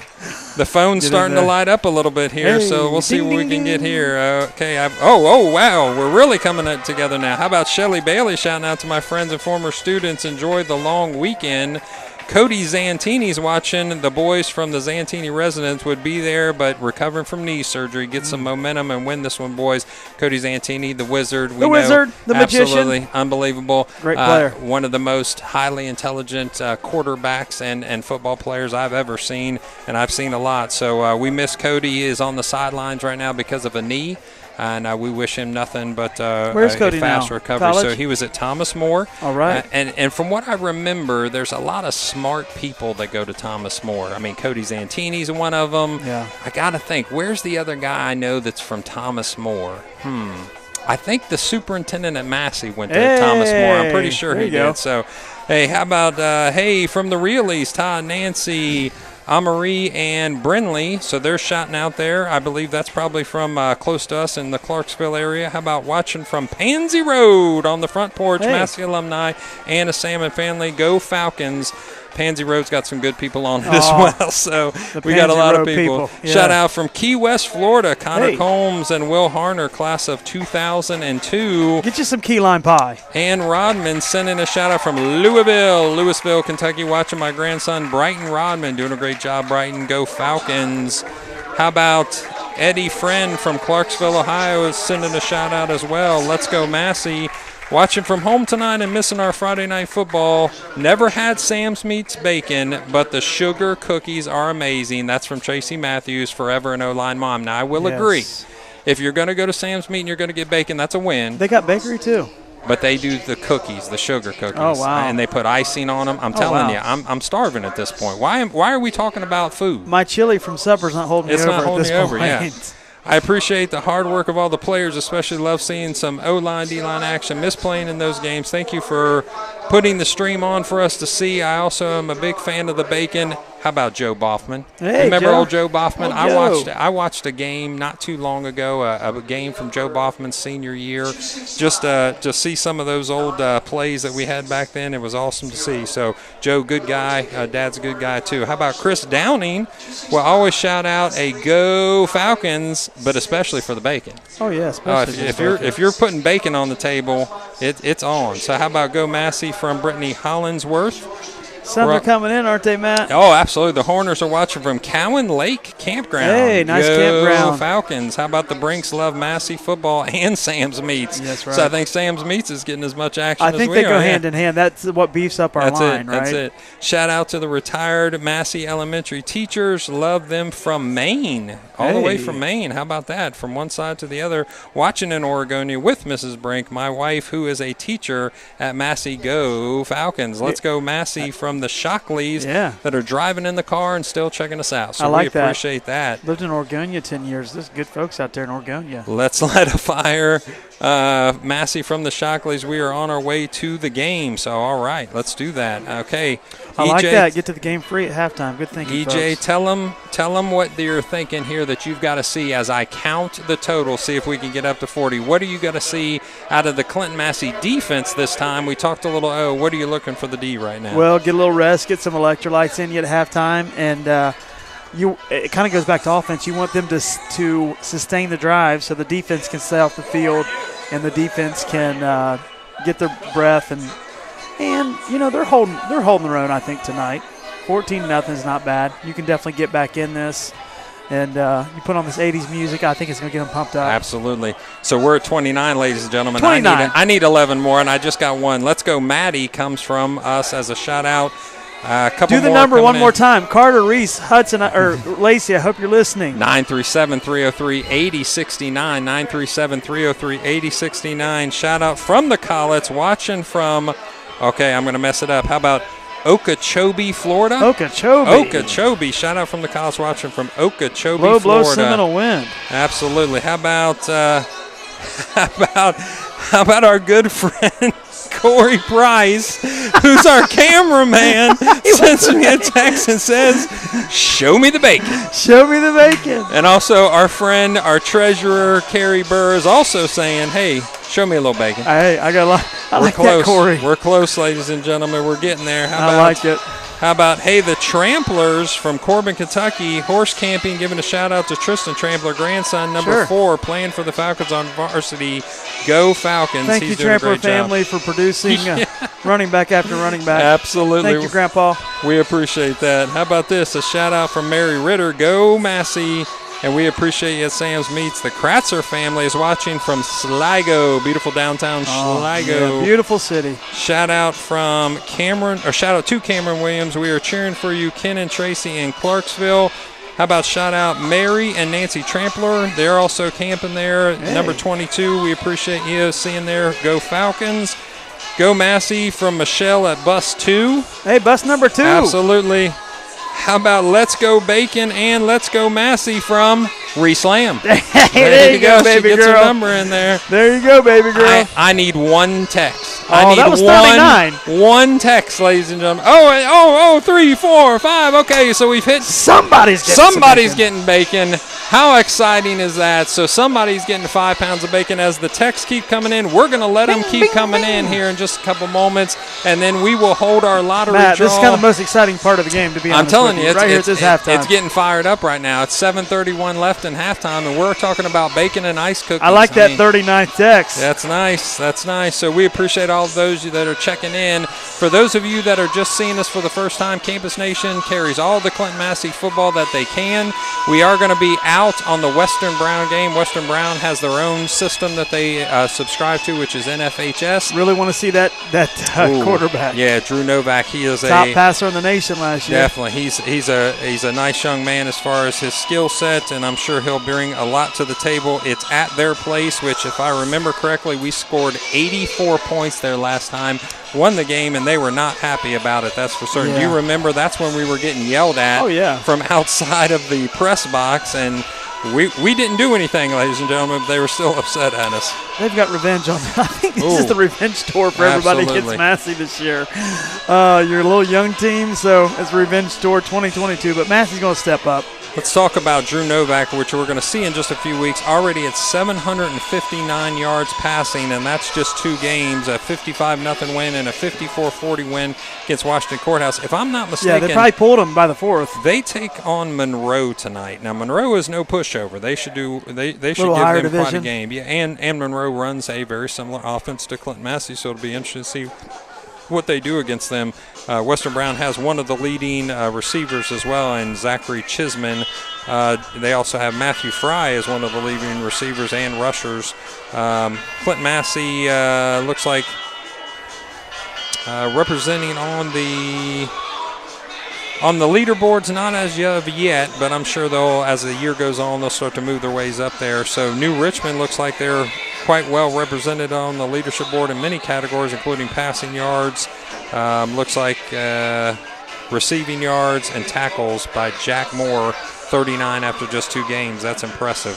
Quentin Collins for Western Brown has 27 after 2 games. So Goshen representing, Bethel Tate, Blanchester, all of them representing on the leadership board for SBAAC. So we're looking forward to league play here in just a couple weeks after you face DeSales and after you face Harrison. So again, more shout-outs still coming. Still going to put people in the lottery at this point. So go Massey.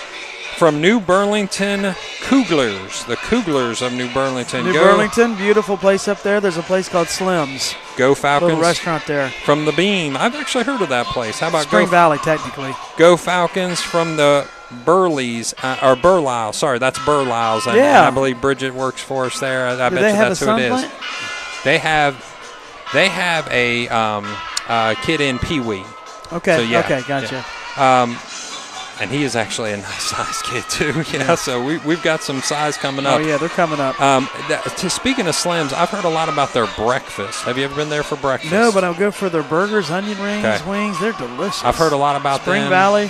Yep, for their biscuits and gravy. So sounding good tonight, guys. Gonna win some bacon, EJ. That's from the wonderful Lacey Lane. Hey, way to go, babe.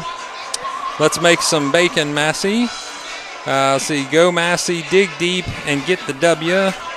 Kelly Lamb from I-75. Let's go, Falcons. Kelly. The Mayhart family wishes. I sense the Lambs are beginning to text in right now. They heard bacon. Let's go. I think they smell bacon. What do you think? Yeah. The Mayhart family wishes Xander Mills, number 14, and Coach Scott Rolfe, good luck. Go Massey. Scott Rolfe, great teacher, great coach for us. We also have Coach McSorley that's a teacher for us. Coach Zantini that's a teacher for us. A.J. Avery's a coach for us and a teacher. Andrew Ledley's. We have a lot of support from our teaching staff that comes out every day, week in, week out, and coaches. And for most of these years, the last 20, going 2 and 3 and 4 and 5 years deep into the playoffs. Watching the leg out here, kicking from the 32. Yeah. So just getting through warm-ups, and he is warming up, and I bet he knocks this through pretty easy. Yeah, no problem at all. That hit's actually over the irons, and and that's a 42-yard field goal, ladies and gentlemen. So let's go Massey from Carter Lamb. I've heard that name before. What's up, son? Let's go Massey, watching in Keavy, Kentucky. How about that? Keavy, Kentucky. I want to give a shout out to Carter. Went to the Massey basketball camp this year for the first time and had a good time. One dribbler of the day or shooter of the day one of the days. So way to go, Carter. And so we've got something to look forward to here. Yep. Yeah, something to look forward to. Go Falcons. We love Massey and Sam's Meats from the Webbs. Ty, Sam, Krusling, Collins, and Callie. Sam's a teacher for us as well. Been there many years. We appreciate her and what she does. How about let's go Massey from the Romars in Sligo? Yeah. Let's see. How about shout out from the Hollingsworth crew on Ogden Road? Go Massey. Yeah, the Hollingsworth. Yeah. Bryston is 4th and Camden is in 3rd grade of Pee Wee for the Burlisles. That's what I thought. Yeah. There you go, kiddos. Get up there. And then let's see. Hey, we got a big, rich tradition. It ain't going nowhere. We maybe have a couple of games that we wish would have went the other way, but Massey ain't going nowhere, folks. You get them kids in there, get them playing football, and we're going to turn this ship around. We miss Big Play Gabe. Big Play Gabe is hurt tonight. Yep, he's hurt tonight. And how many are injured? What, 3 or 4? So, yeah, Brody Clutter. Yeah, Big Play Gabe. Let's see. You've got I think those are 2 right off the top of my head that come to mind because that's why you've got Phipps in there. Yeah. You made a change at cornerback. You've got the freshman in there as well. Unfortunately, the injury bug has hit us just a little bit here early on, and there's some people I know that are playing through pain right now to make sure that they can stay on the field. Yeah, this is week 3, so you want to see them get healthy and be an addition to this team and just keep doing what they're doing. Now, this is an interesting one. How about this? I don't know that we've seen this far yet. How about shout out from Scott Rodman, watching from Singapore. Wow. From Singapore, my grandson Brighton is playing. Very nice. Brighton's doing a great job. Recovered that fumble earlier. Get you some of that food over there. Singapore. How about 40 pieces of bacon for 40 texts? Let's go Massey. I want bacon from the Shockleys, so we are past the 40-person limit. Yeah. How are we going to pick it out? By the one we like, or are you just going to scroll through and wherever you land at? I think we'll come up with a way that we can maybe get our producer, Rick Phillips, to help us understand who's going to win this 5 pounds of bacon. Also, Miss Wisman says don't forget Phipps as well. So we've got a lot of youth on the field right now, and a lot of Jordan Phipps is one of our coaches that actually teaches that's related to Nolan, one of those starters that's a freshman. So, again, representing from the classroom to the sideline, Clinton-Massie football is well taken care of from the teachers, and we have that quite a bit. We have people like Dean Richardson that's been teaching for us for 25-plus years that have also been coaching for over 20 years.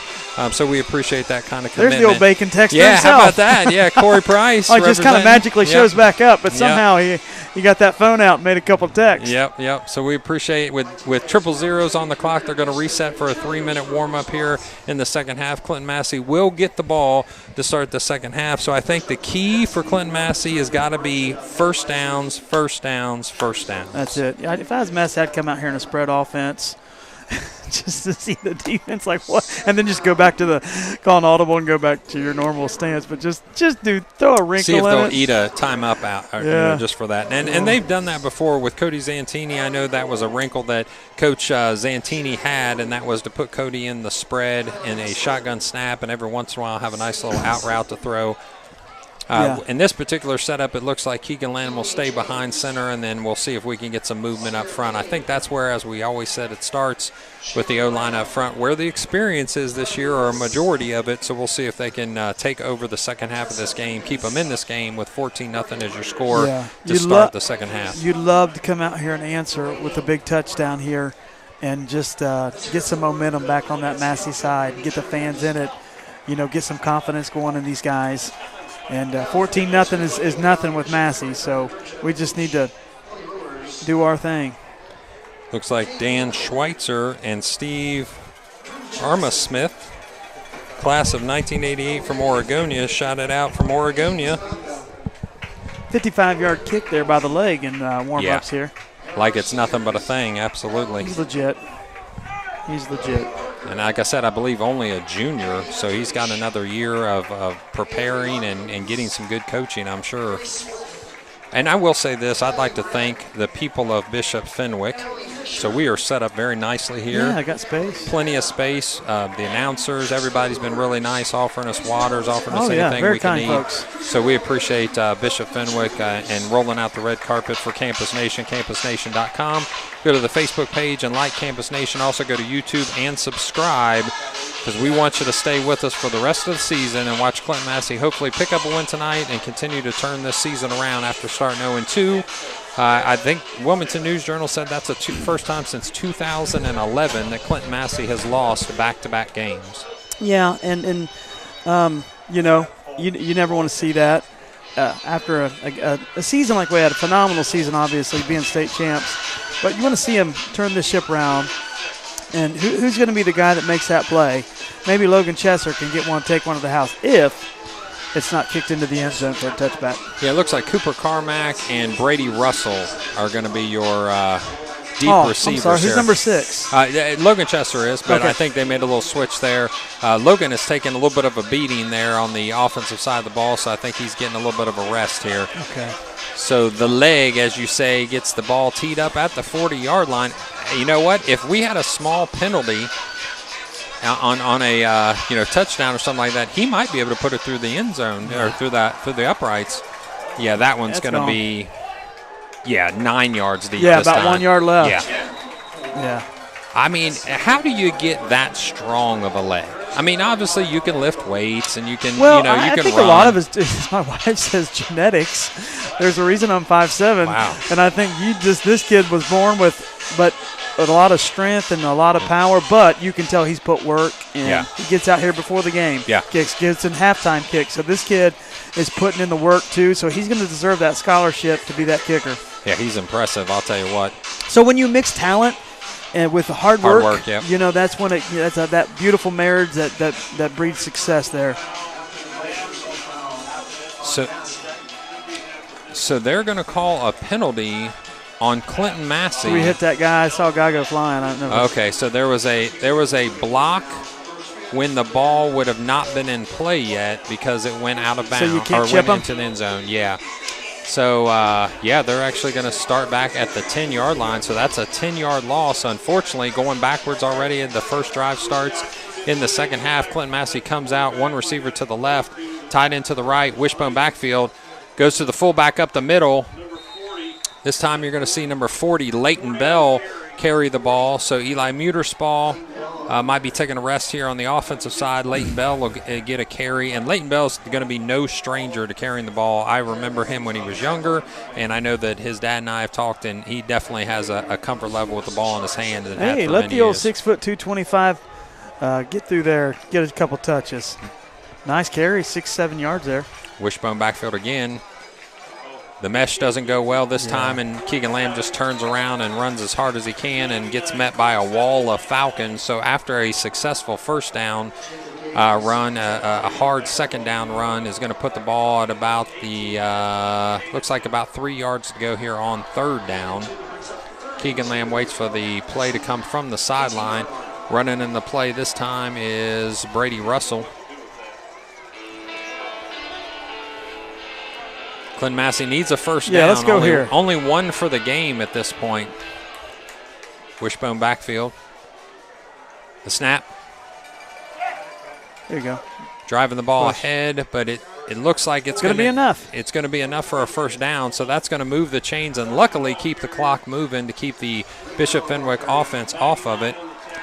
From the Nutleys and the Hamiltons, hi and go Massey. So even the cameraman is getting text to make sure that we can hit that number. So we've got it. We've got it. We've got it at this point. The lottery is on, and we're going to find 5 pounds of bacon to the winner for somebody here. We'll probably make that close to the end of the third quarter. The snap, it goes to Leighton Bell again, so he's driven back this time. Only about a yard gain. Second down and 9 is going to be your call. Coming up a little bit limp is Tyler Tollison as he gets back to the huddle. Second, now long. Good first down to get the momentum going. Let's keep that going here, guys. Keegan Lamb tells his receiver, get the play in a little bit faster. Let's get up to the line of scrimmage. Let's see if we can push this just a little bit. So second down and 9 is going to be your call as Clinton-Massie sets up tight end right, wishbone backfield. The snap goes to Chesser. He finds a little bit Just tiny. Not a big enough seam to get through, really. He's trying to find that seam. The bodies are getting piled up in the hole. There's not holes created. It's just piles of bodies. Yeah. Clogging that line, you know. Well, Ryder Thompson's one of the reasons that's going on. Yeah, so he's a nice-sized young man out there. Obviously, Potter's a nice-sized young man, and then Cole. So they're 3 down line. Now, Brian Philpott coming from Waynesville as your defensive coordinator. That was actually Corey Price's coach, our cameraman's coach, when he was at Waynesville. He runs a 3-3 stack. It's going to look like a 5-3 against Clinton-Massie, but he's actually staying more in a 4-4 look right now because he knows that there's not a lot of passing going on. Oh, he bumped him. Yeah, there it is. It's definitely going to be a flag on that particular He was play. early. Yeah, he was way early. So Brady Russell goes up for the ball. Fenwick's going to have that go against them this time, so that's going to be another penalty against Fenwick. They're the ones that have pulled out the yellow flags at this point other than the last one on the kickoff. So penalty yardage is in favor of the Falcons, but unfortunately that's the only yardage that's in favor at this time. Yeah, but you take it, and I like them going for it on third down, trying to make a pass, something happen, and so you got a first down. Let's build on that, guys. Into the game, number 20 for Clinton-Massie. That's going to be Ty Phipps. Ty Phipps coming in on the offensive side of the ball this time. Oh, yeah, Ty Leighton Phipps. Bell's going to be your fullback, 2 slots, single receiver to the left. Keegan Lamb under center. Going in motion is Gavin Hunter. The ball goes to Leighton Bell. Keegan Lamb gives the option off to the fullback, and he's going to only get about 2, maybe 3 yards, just hard plugging at that point. So you got to look at Keegan Lamb and see what does he see on the defensive side. He's going to read that defensive end. And that particular time, it looked like he had a little bit of room on the green grass left-hand side there, but I'm sure that closed up pretty quick on him. So he's going to bring his Falcons back to the line of scrimmage. Second down and a long 7. Double slot is a look. Chesser goes in motion this time. The pitch to the outside. There you go. He finds a little bit of an opening. He's going to go down at the 49-yard line, 48-yard line. So they'll move him back just a yard, and we're going to call that 3rd and 2, almost 3rd and 3. You see him in the open field. It's quick. Got some moves. You can get him some blocks for him, and you can definitely see he's got the potential there to have a big play. Yeah, all comes down to whether the O-line can make some holes, create some gaps. Clinton-Massie under center goes Keegan Lamb. Gavin Hunter goes in motion, goes to fullback. Leighton Bell this time. Nope, looks like he's going to get stopped short. It's going to be 4th and 1. I'm going for it. On the 49-yard line, so you could possibly give him a short field, or you're going to go ahead and punt this and try to pin them back and drive a long field if Keegan Lamb can drop it inside of the 20. If I know Coach McSorley, Coach McSorley's probably going to go for it. They feel at this point you've got to make sure you establish some sort of offensive rhythm. No risk it, no biscuit. 7:31 left now. 14-0 is your score. Bishop Fenwick is up. It's going to be a 4th and 1 for Clinton-Massie. This time Leighton Bell sets up in that initial block position. Gavin Hunter gets penalty flag. Yep, it looks like there was motion, false start on Clinton-Massie. So at this point, you're going to probably have to send in the punting unit, which that's exactly what you're going to see. So Keegan Lamb's going to drop back to punt. So unfortunately, the penalties that haven't plagued them too bad this particular game hurts them on that particular exchange, which causes a punt rather than a potential first down. Yeah, now here you are, and you're just going to be moved back, and you're going to turn this ball over, which they've sustained a pretty decent drive, 5-minute drive to start the half, and now you're going to give the ball over to this dangerous freshman, number 5, Jordan Van. So let's see what Jordan decides to do with this punt return.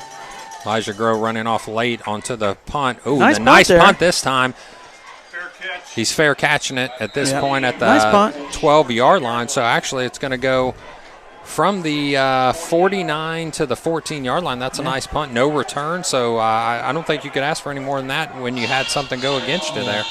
He can say, who you calling the leg? I'll give you a punt here. Yeah. Nice little punt there. Drives him back. Yeah. I don't think he's going to challenge him to a field goal competition anytime before the game's over. No.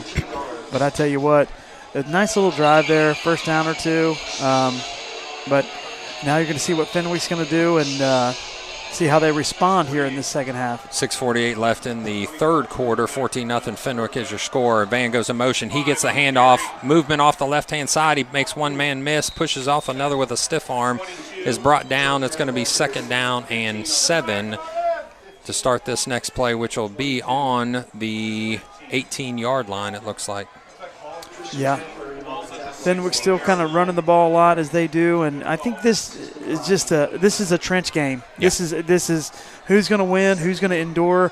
Right now, if they can sustain a decent drive, you're going to be taking this thing near into the fourth quarter with any kind of drive at all with the lead if they can score.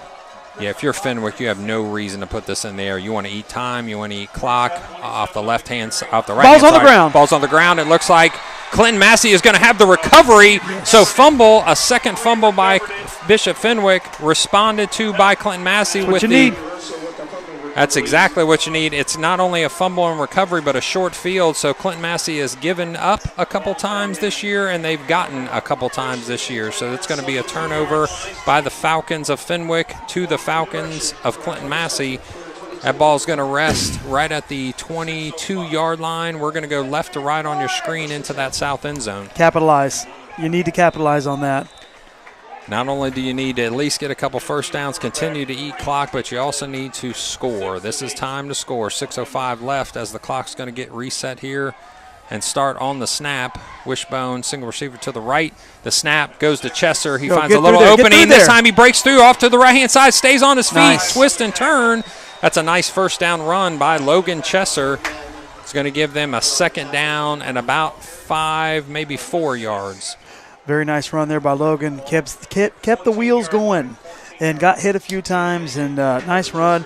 Sets up a nice 2nd and short for the Clinton-Massie Falcons. Nice little spin to get him a couple extra yardage, or a little extra yardage. So this time brought into the field. The play is by number 3, Brady Russell. We're going to go back to that wishbone set. The tight end is to the right-hand side. It looks like there's going to be an equipment stoppage of play, so we're going to stop the clock at 5:27. 14-0 is your score, and we'll reset the clock and start play. Under center goes Keegan Lamb. The ball goes to Gavin Hunter this time. He's swallowed up quickly. So it looks like 99 on that play. Potter is going to take down Gavin Hunter behind the line of scrimmage, but they are going to – actually, no, they're going to give him first down yardage. Good momentum, good push by the offensive line there. Good push and good finish by Gavin Hunter. And Gavin Hunter's one of those kids where he may not be breaking the 60 and 70-yard run, but he's falling forward. He's gritty, he's always falling forward. Yeah, he's gritty, falls forward, makes a play when you need it. He's a gamer. He's put the time in, I can tell you that much. That young man loves to lift and he loves to work hard. So Wishbone backfield this time again. Left-hand side sees your tight end, single receiver to the right. That's Phipps. To Hunter again. He kind of bobs and weaves a little bit. But you're right, he pushes leans forward. right? Line got a little push there. Yep. Now, hey, you got about 3 yards out of that. Yep. So second and about 7 here. Second down and on 7 the 8-yard line, or what? 9-yard line. Second and 7 is your look. This time it's going to be Clinton-Massie setting up, and the huddle. Leighton Bell is your fullback coming in from the defensive side of the ball to try to pick up the pace just a little bit, get an extra push. Yeah, those calls need to be a little bit quicker, getting in probably. Off to the right-hand side goes Brady Russell, playing both sides of the ball as a sophomore. Again, we're seeing a lot of youth today. This time an overload look. Leighton Bell goes in motion to the left-hand side. The snap goes to Hunter. We find a block. He finds the left-hand side open this time with a hole. He's going to have a nice run there, turning it into a third down. Kind of ran up under that blocker there. Yeah, Leighton Bell definitely gave him a little room to run there, so it's going to be 3rd and 5 as the clock keeps ticking. 3:51 is left. 14-0 is your score. Yeah. That turnover is a big help. You really want to just capitalize on that. You want to. You're on the 6-yard line. You got to push this in. 2-down territory at this point. Yeah, absolutely. You've got to score. You need something not only for the momentum bug to get off of this sideline over to the Massey sideline, but to make sure that you can get this game close enough to where it's a one-possession game. Wishbone backfield. Single receivers to your right. The snap goes to Leighton Bell. He's up the middle. This time he pitches it. Go. Hunter off the left-hand side, but he's going to go out of bounds. It'll be first down. And goal. It'll be 1st and goal. So the pitch from Keegan Lamb goes to Hunter. Yeah, I thought Leighton Bell honestly had the ball, to be truthful with you. So as we're going into the south end zone, we also still need a shout-out for David Price.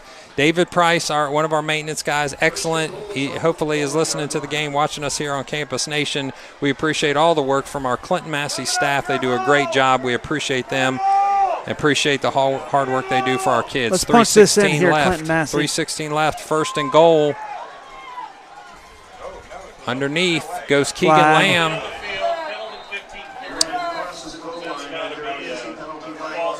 False start penalty. So it seems like any time they go to either a motion set or a hurry up, it's a false start. Mm-hmm. So if you're Clinton-Massie, you do get moved back another 5 yards there, so it's going to make the 1st and goal you don't a little bit that. harder. No reason to add any yardage or need of yardage here if you're Clinton-Massie, as you've had up to this point. The first half went 29 yards total for you. So definitely had a second half where you've put more yardage on the field, but you need to punch this into pay dirt here. 3:13 left, 14-0 is your score. The Fenwick Falcons up. Single receiver to the right. Leighton Bell is your sniffer back. It goes to Logan Chesser. He makes one miss. It looks like he's able to get the touchdown. Nice. Logan Chesser off the right-hand side this time. The sophomore takes it in. Kept the wheels going. 14-6. There we go. The dive forward puts him in the end zone for the touchdown. Clinton-Massie 14-6 with the extra point attempt coming up from McGinnis. Good play, good push there, and good just moving forward, kept the legs churning, jumped over. That's good. That's what we need right there. Capitalizing on the turnover, which has been 2 for Fenwick at this point. Snap, the hold by Caden Zantini. It's up, and it's good. It's good. I've got to send a shout-out for just a second to Caden Zantini. I watched this kid play freshman on Saturday. Yeah. He is very intelligent. He loves to run the option. No shocker there, I saw him. How about this? Freshman game, he calls a check with me at the line to a pitch. It was such a good call that the kid walked in. Just walked in. They had no problem whatsoever because he saw it. He's been in the film room. Yeah, no question. And he's also been at the kitchen table with Cody and Coach Zantini. So congrats to Caden. He's the holder on that extra point attempt. So congrats to him. So as we have just a moment here, we're going to send a shout out to WZAA. There's now even more to love about your favorite radio station, WZAA 106.9 LPFM. We have recently collaborated with Destination Outlets to create an elevated hospitality experience. Enjoy live concerts, contests, dining, and, of course, shopping. Make sure to visit the new WZAA 106.9 Destination Outlet Studios, where our crew broadcasts talk shows, prepares music streams, and creates commercials and more. We look forward to seeing you. And I'm telling you, 3:09 left. You've got enough clock. If you can just stop them on offense and turn around a little more offense for the Clinton-Massie Falcons, you're in this game. You are. You're in this game right now. Ian McGinnis trying to match foot for foot. Where's the cleats at tonight? Yeah. They're black. They're usually that red. A deep kick. It's going to go to 2, which I believe is Mayer. He finds an opening.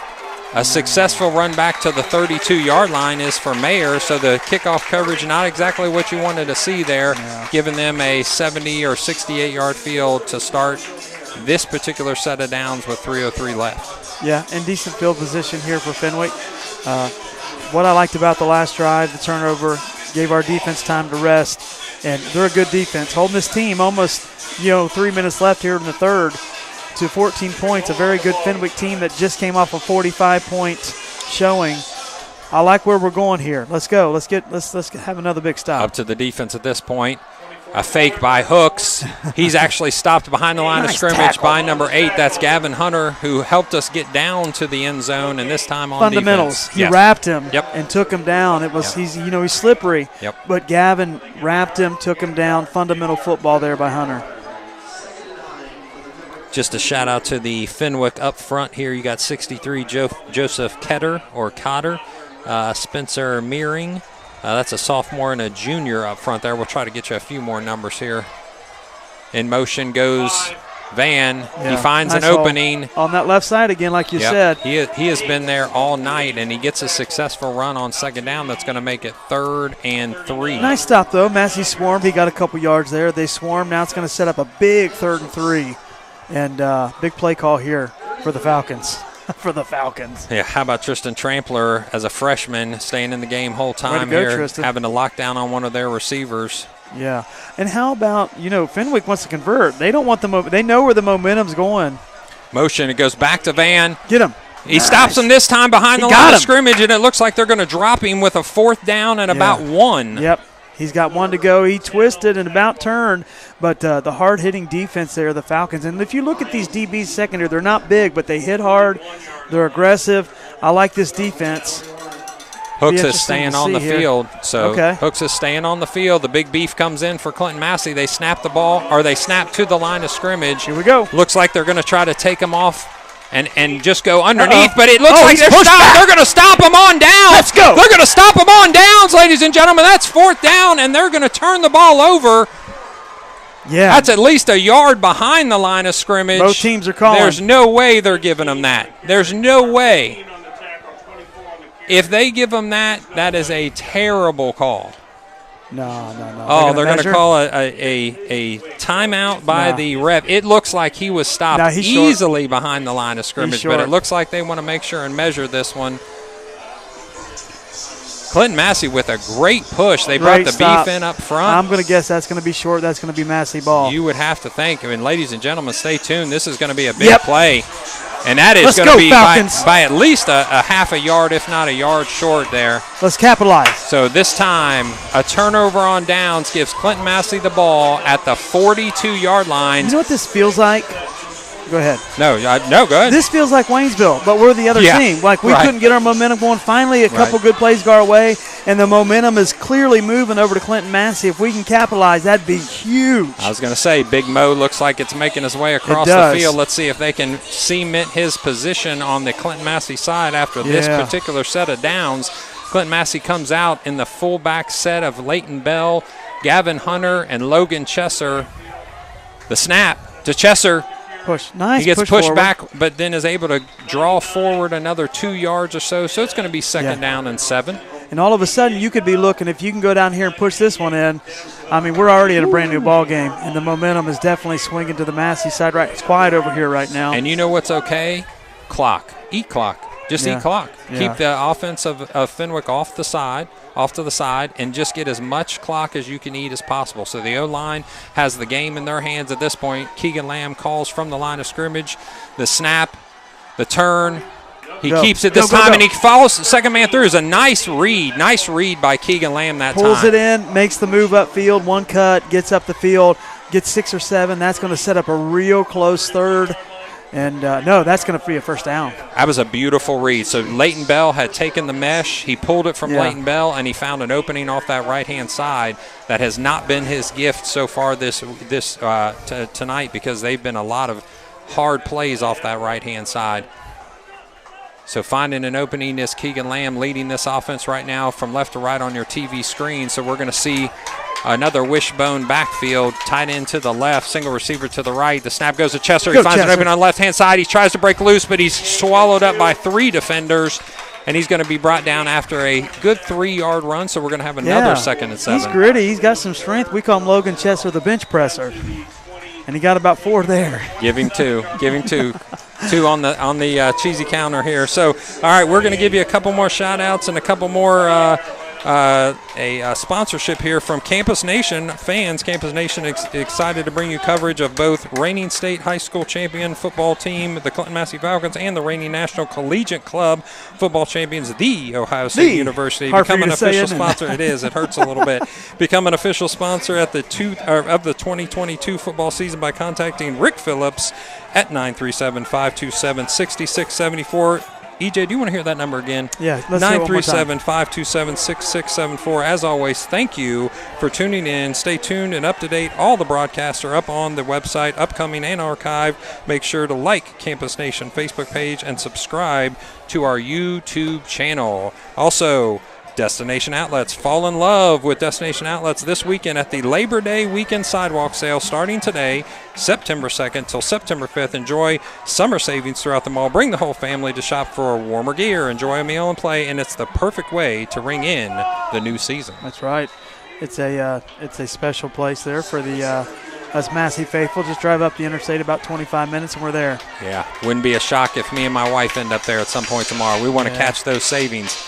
This time the blitz by the pitch is to the left-hand side. He breaks a tackle, but he goes down off the left-hand side. Might have been better just to do the one cut and go. It's hard to make multiple moves against this defense. You just got to put your foot in the ground and go. But here we are with the 3rd and, very makeable 5 yards here. With the blitz, he pulled it from the fullback, which was absolutely the right read, saw the pitch, but it closed up in the lane very quickly. Keegan's getting his sea legs this game. Yeah. He's learning, quickly. And these decisions are the right ones. Yeah. So let's see another one here. You can see the maturity kind of rising up in him as the play goes on. Logan Chester, he's met big quickly. Number 99. Yeah. The Potter says, give me the clay. Yep.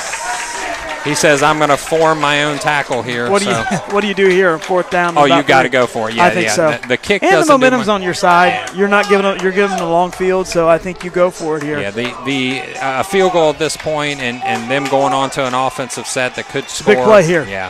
This could take the air out of the sails of Fenwick if we can convert this 4th down. The Fenwick faithful come and rise to their feet. Clinton-Massie this time with the snap, with the fake. Nice. He's going to try to run for it. Get there, Keegan. Looks good. Looks like he's going to be – we're going to look – it looks like he's going to – down. He'll have a first down. So he fakes the blast right. He's getting it. I like this. Right in front of our eyes. Keegan is just stepping up to the moment and making the plays. That's what we need. Fakes the blast right. ISO boot left. Gets the first down successful, and the crowd quiets just a little bit. Love them Lamb kids. Yep. Love those Lamb kids. They can make a play.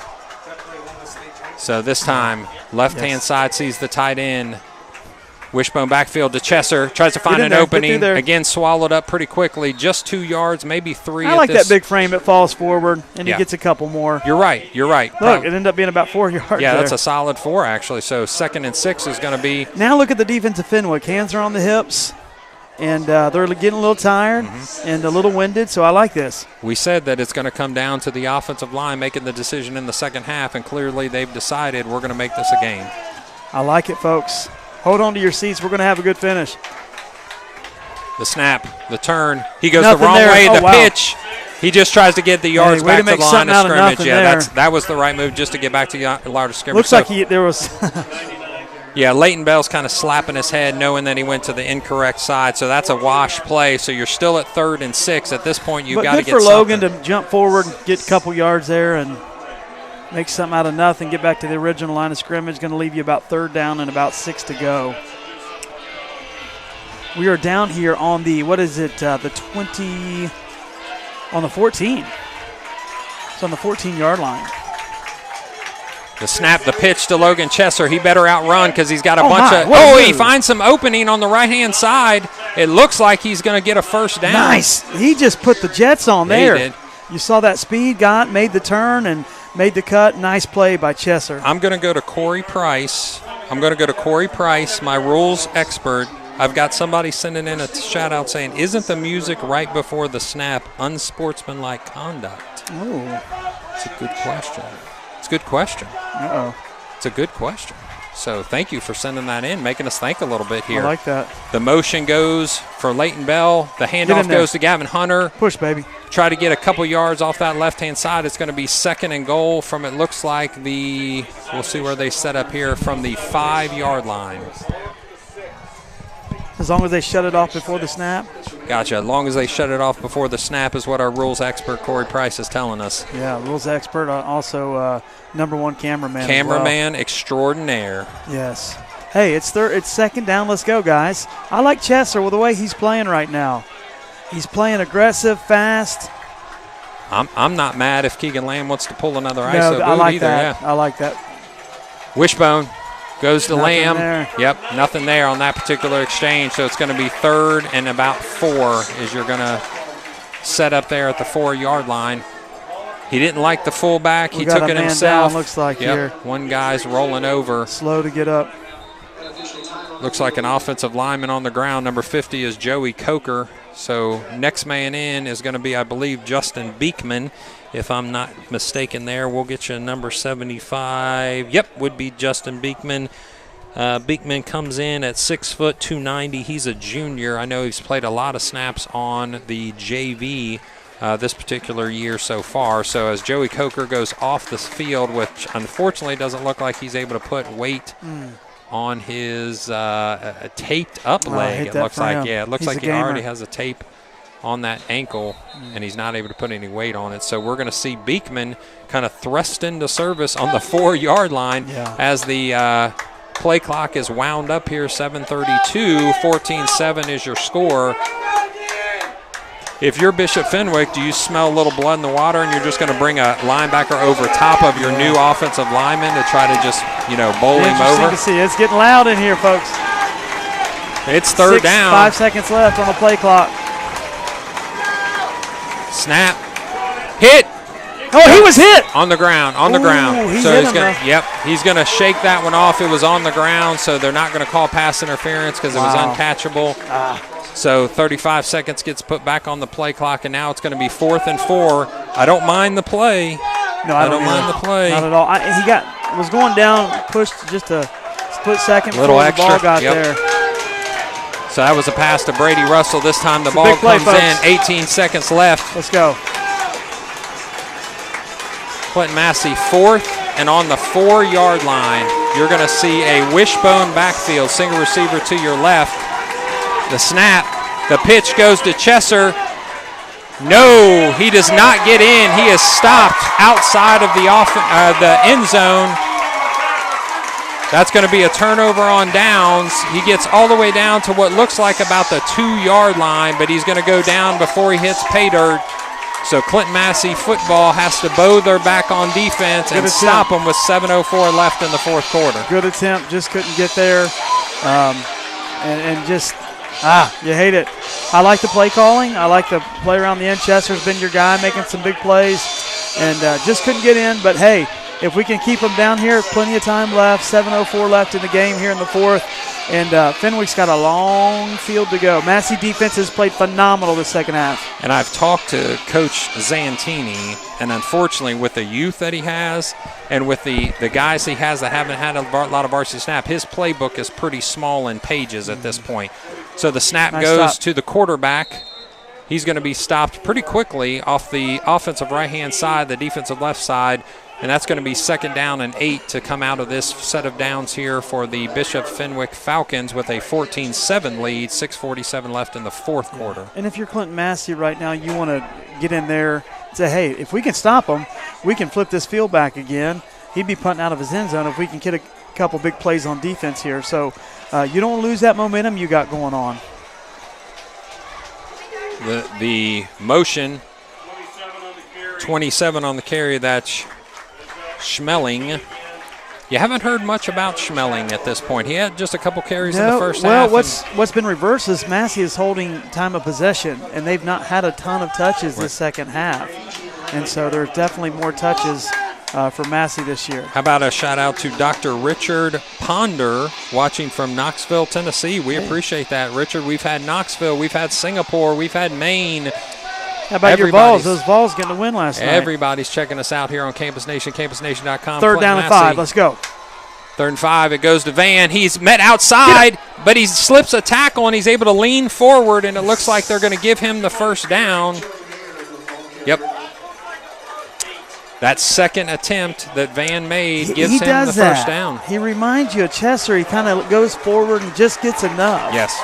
Just gets enough. Good player, and they've come back to the same play over and over again. That time they did go to the right-hand side. They've been going to the left-hand side, but it's a motion. It's a handoff. It's like a jet sweep, but it runs a little slow on purpose to allow the blocking to come through.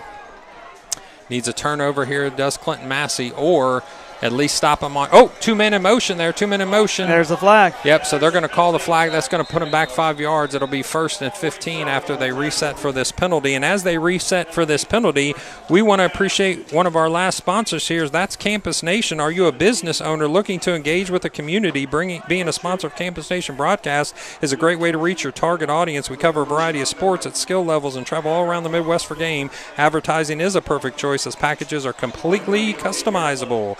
Reach out to Rick Phillips via Campus Nation Facebook or Instagram so we can create a plan for you. We appreciate all the sponsors to keep us on air here as a free of charge broadcast of Clinton-Massie football. And somebody's going home with some bacon as well. Absolutely. They're excited. They're excited for the bacon. Here we go. 1st and 15. Be a good time for a stop right now. Goes to the fullback this time. He stopped quickly. Who is that? Number 8. That's Gavin Hunter, who's been making tackles all night. You know, you might call him a Falcon Hunter tonight, really, the way he's playing. You might call him a Falcon Hunter. We do have a shout-out that says the only thing better than bacon is warm Krispy Kreme donuts. If you head to Frank Ireland Field next week, you'll be able to buy them at the Falcon home opener. Yeah, you get that dozen, and you say they're for breakfast, but then in the drive home, you start smelling them. Never make it. And that smell just permeates the air. Yeah. Clinton-Massie needs a stop on defense here, and he gets one out of the backfield, and comes number 44. I believe that's Elijah Groh, or is that – yep, Elijah Groh making the tackle behind the line of scrimmage. 4:08 left. Nice play by the Prophet there, making a play and setting up a 3rd and 14. You got to love these long third downs, and yeah, if you're Massey, it might not be a bad time to call a timeout. 4 minutes left. Okay. It's an official timeout. I think we need to do it. We need to pick Here it is. The bacon lottery number. So I'm going to go to Corey Price, our cameraman, and I'm going to ask you to pick a number between 1 and 67. 1 and 67. That's going to be your winner for the bacon bundle, the 5-pound bacon bundle. 1 and 67. 33. Let's give 33 a chance here. I'm going to go to the trusty phone. I'm going to bring up from the bottom number 33. Give me just a minute. EJ, tell the people what they're looking forward to out of this timeout. All right, what we're looking at here, that was timeout, ladies and gentlemen, is for a Clinton-Massie stop on 3rd and 14. Don't know if they're going to risk it being that far down by throwing a pass, so just kind of look for the run and set them back and try to flip this field, get the ball on the Fenwick side of the field and get yourself a nice first down here. We're going to give a shout-out to the Massey Falcons from Jack Goff in Powell, Ohio. Go Falcons. Okay, we have a winner. How about the Mayhart family wishes Xander Mills, number 14, and Coach Scott Roth good luck. Go Massey. If that is you, I don't want to read your name or number over the air here. If that is you, text me back on how I can get you your bacon bundle. Yeah. 3rd down and 13. The fake, the pass, the long pass is wide open to Potter. He catches it, going out of bounds, but there's going to be a flag in the backfield, which is more than likely going to be a late hit on the quarterback. Wow. Roughing the passer, looks like. So that's going to add some yardage. So not only did you give up the big play on the pass, but unfortunately you're going to give up extra yardage for roughing the passer. Big play there by Fenwick. Yep. Big conversion by the big guy, 99 Potter, with the soft hands like clay for the first down. That's a momentum killer if you're Clinton-Massie. So 4:16 left, 14-7. Well, honestly, I wasn't looking for the pass. I was thinking, hey, let's not risk anything down here. But, hey, nice conversion, good play call. They dialed it up, and they're moving the chains with extra yardage after that penalty. Like you said, a gutsy call coming out of your end zone like that. So congrats to the staff of Bishop Fenwick.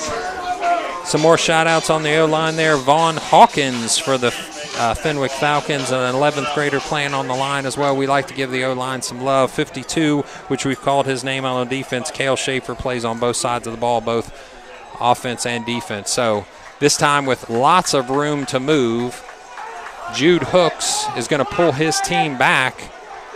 For some reason, the coach has gotten into the ref's ear at this point. We'll take it. Yep. Well, so they're going to call a timeout. It's going to be against Fenwick. And as Fenwick calls a timeout, I think they were upset that the play clock did not reset, if I'm not mistaken. Yeah. Well, big play here. Massey can still shut them out. You know, that took the wind out of your sails there with that conversion pass to Potter. But, hey, give kudos to the big man with the soft hands. He did. Nice play there. He was running routes, like I said, and quicker than you would think. He got behind the linebacker level of the defense and was able to bring that ball in. But that's what makes college-level players. You know, when you are got quick feet that size, that's a dynamic duo there.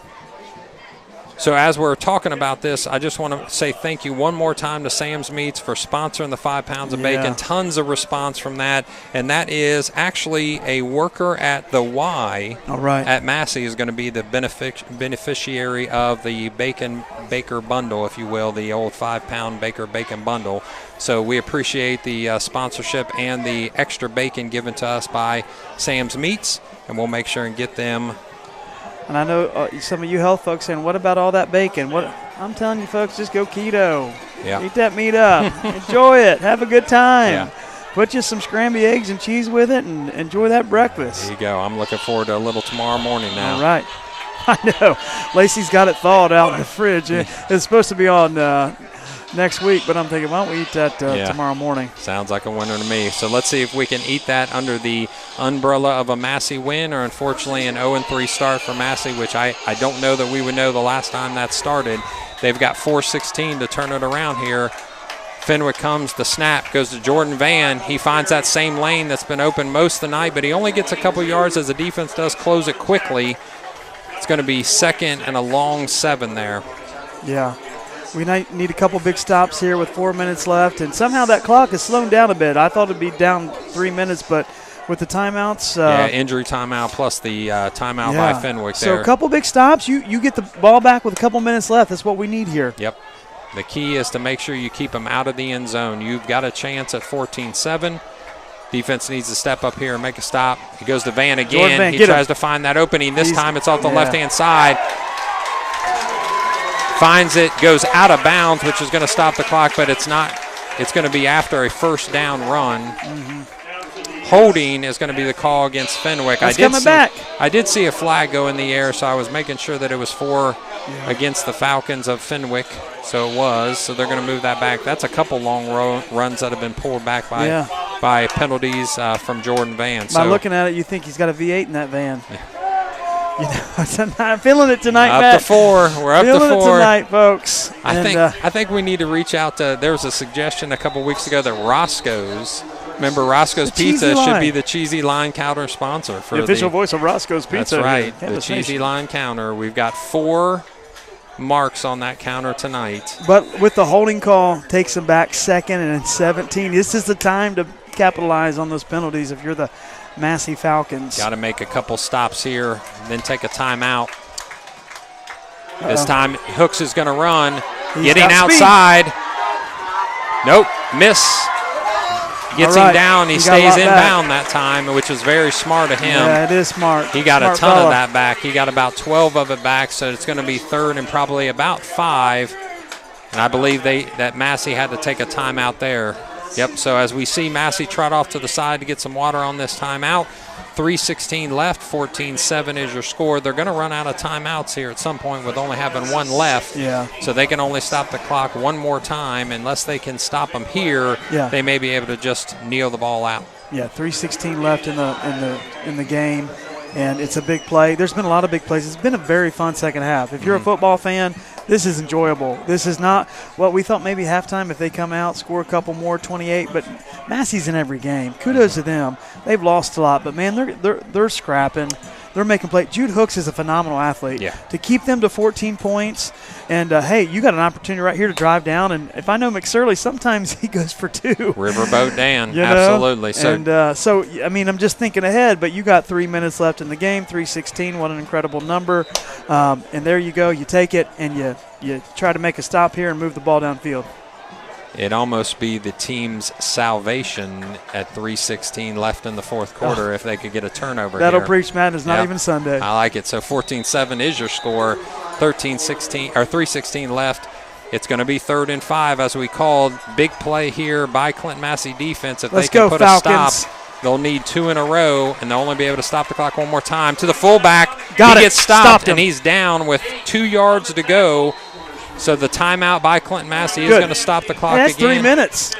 You only lost 4 seconds on the play. The clock stops, 3:12, 14-7. Now you're going to need 4th, and it looks like a little bit of a longer 3. Yeah, 3 yards at least, and I think you're going to sit your punt team out here. If I'm Clinton or Fenwick, I'm sending my punt team, and with his leg, you can pin him back. The only thing is he may punt it in the end zone, but. You know, I'm going to go against you here, EJ. If I'm their coaching staff and the offense have moved a little better in the second half, but how much do you trust your defense? So what would you do, Matt? You know, I'm probably along the sides of Riverboat Dan. If I get a first down here, it's pretty much the game. They have no timeouts. Clinton-Massie has no timeouts. So I may be able to – I may be able to go for – nope, they're going to send out the punting unit. So good call. I mean, there's no wrong call here necessarily. It's a gutsy call if you go for it. It's a safe call if you punt it, and especially if he puts it down in about the 10-yard line and make you drive 90 yards in 3 minutes with no timeout. So I respect that call. Looks like everybody's lining up on the line of scrimmage for Clinton-Massie minus the returner. A lot of effort. He does get the ball away. Yeah, nice punt Don't touch Beautiful that. Punt. Don't touch that. It's going to go out of bounds at the 5. Little coffin corner there. Yeah, 5-yard line. Actually, the 4-yard line. You can't beat that. This kid had pressure, made the punt, got into the corner. This kid is a very special kicker and punter here. Yeah, that's why he's getting some D1 offers and D1 conversations, no doubt. Yeah. Is he a senior? Did I see that? No, junior. He's junior, a junior. Wow. Yeah, unless I'm mistaken, he's a junior. So he's got a year to work on that. Absolutely. Yeah, and he's doing a good job already. Yeah, that's a nice punt. If you're Clinton-Massie, you better reach into the book and try to find something that you haven't used just yet. It's 1st and 10 from the 6-yard line after a beautiful punt by Derek Morris. All right, guys. This is I-back time to step up, make a play. Chesser's dotting that I. He's going to get the pitch. He's going to throw it. Oh, my gosh. No. Interception. And he's going to run this back he's down. Not the play that you want to run on the 6-yard line, and you can call this game in the books, ladies and gentlemen. 2:48 left. They went for all the marbles, which I can respect because they needed it, but he should have ate that ball. Yeah, pitched it out. Trying to look for something, but there's just too much coverage down there to throw it into. Yeah, very smartly, Bishop Fenwick had 4 guys back in the defensive backfield, understanding that they were going to give up a little yardage on the run, so they decided to go ahead and just give the ball, and give a kudos chance. to that defense for seeing that, sniffing that out. Nice job. And the momentum just changed. Yep. So you can just run this clock out with no problem. And behind the line of scrimmage is Leighton Bell. I'm sorry, that's Elijah Grove's play. So he's going to put the ball behind the line of scrimmage by about 2 yards, but the clock can't stop. It's 2:35 left. So even if they stop them on downs, they would be at best have about 40 seconds left. So they're just going to eat this clock up. Yeah, run that clock down to about 3 seconds and 2 seconds and call the snap. Man, great effort. You hate that play to end it on, but man, what an effort by Clinton-Massie to make it a heck of a game, you know. Yeah, coming back as you did to make this interesting. 14-7 is your score right now. Hopefully stays that way. Hooks goes underneath. He gets the ball to Van, who goes outside. He's going to get stopped by Clinton-Massie. Nice penetration there. Yep, so they're going to get the ball to drop back another 2 yards. That I guess the question is, why not earlier in the game seeing this kind of, I think at this point Fenwick's just counting down the seconds. Yeah, they're just trying to run the clock out. Now, one thing you consider is if there's 4th down and they can get the ball back, do you let your kicker get out there and make it a 10-point spread if it's 4th down? I guess you do. Or do you? Here we go. You could. That's not a bad idea. That way, if it happens to bounce and have a fumble or something like that, they can't win the game. But I would say they'll probably be able to just run this out again. Even if they get stopped here, they're only going to have about 40 seconds left. So the ball is down. It's going to be 4th down. 1:10 is where we're going to get. 47 on the tackle. So, yeah, you're actually going to be under 40 seconds. So even if they stop this play, at best 30, you're going to have 1 play, maybe 2. So at this point they're deciding what to do. They'll probably let it drain down here to the last second and then call timeout. And then we'll see if they're going to send out the kicker like you had suggested. Yeah, looks like they're going to let that clock call a timeout here in just a second.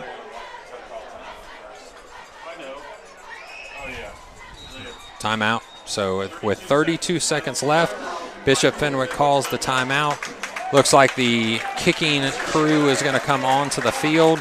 So as you said, EJ, great idea. Why not put it a 10-point spread just to ice this thing and know that even a kickoff return touchdown is not going to get a win for the Massey Falcons. And those kickers, they want that opportunity. They're like, give me that shot. The pressure, yeah, absolutely. Everybody else in the stadium maybe like, whatever you call you. But that kicker's like, give me that field goal. I mean, this guy is going to probably kick at some higher level, so he needs to make sure and feel this pressure at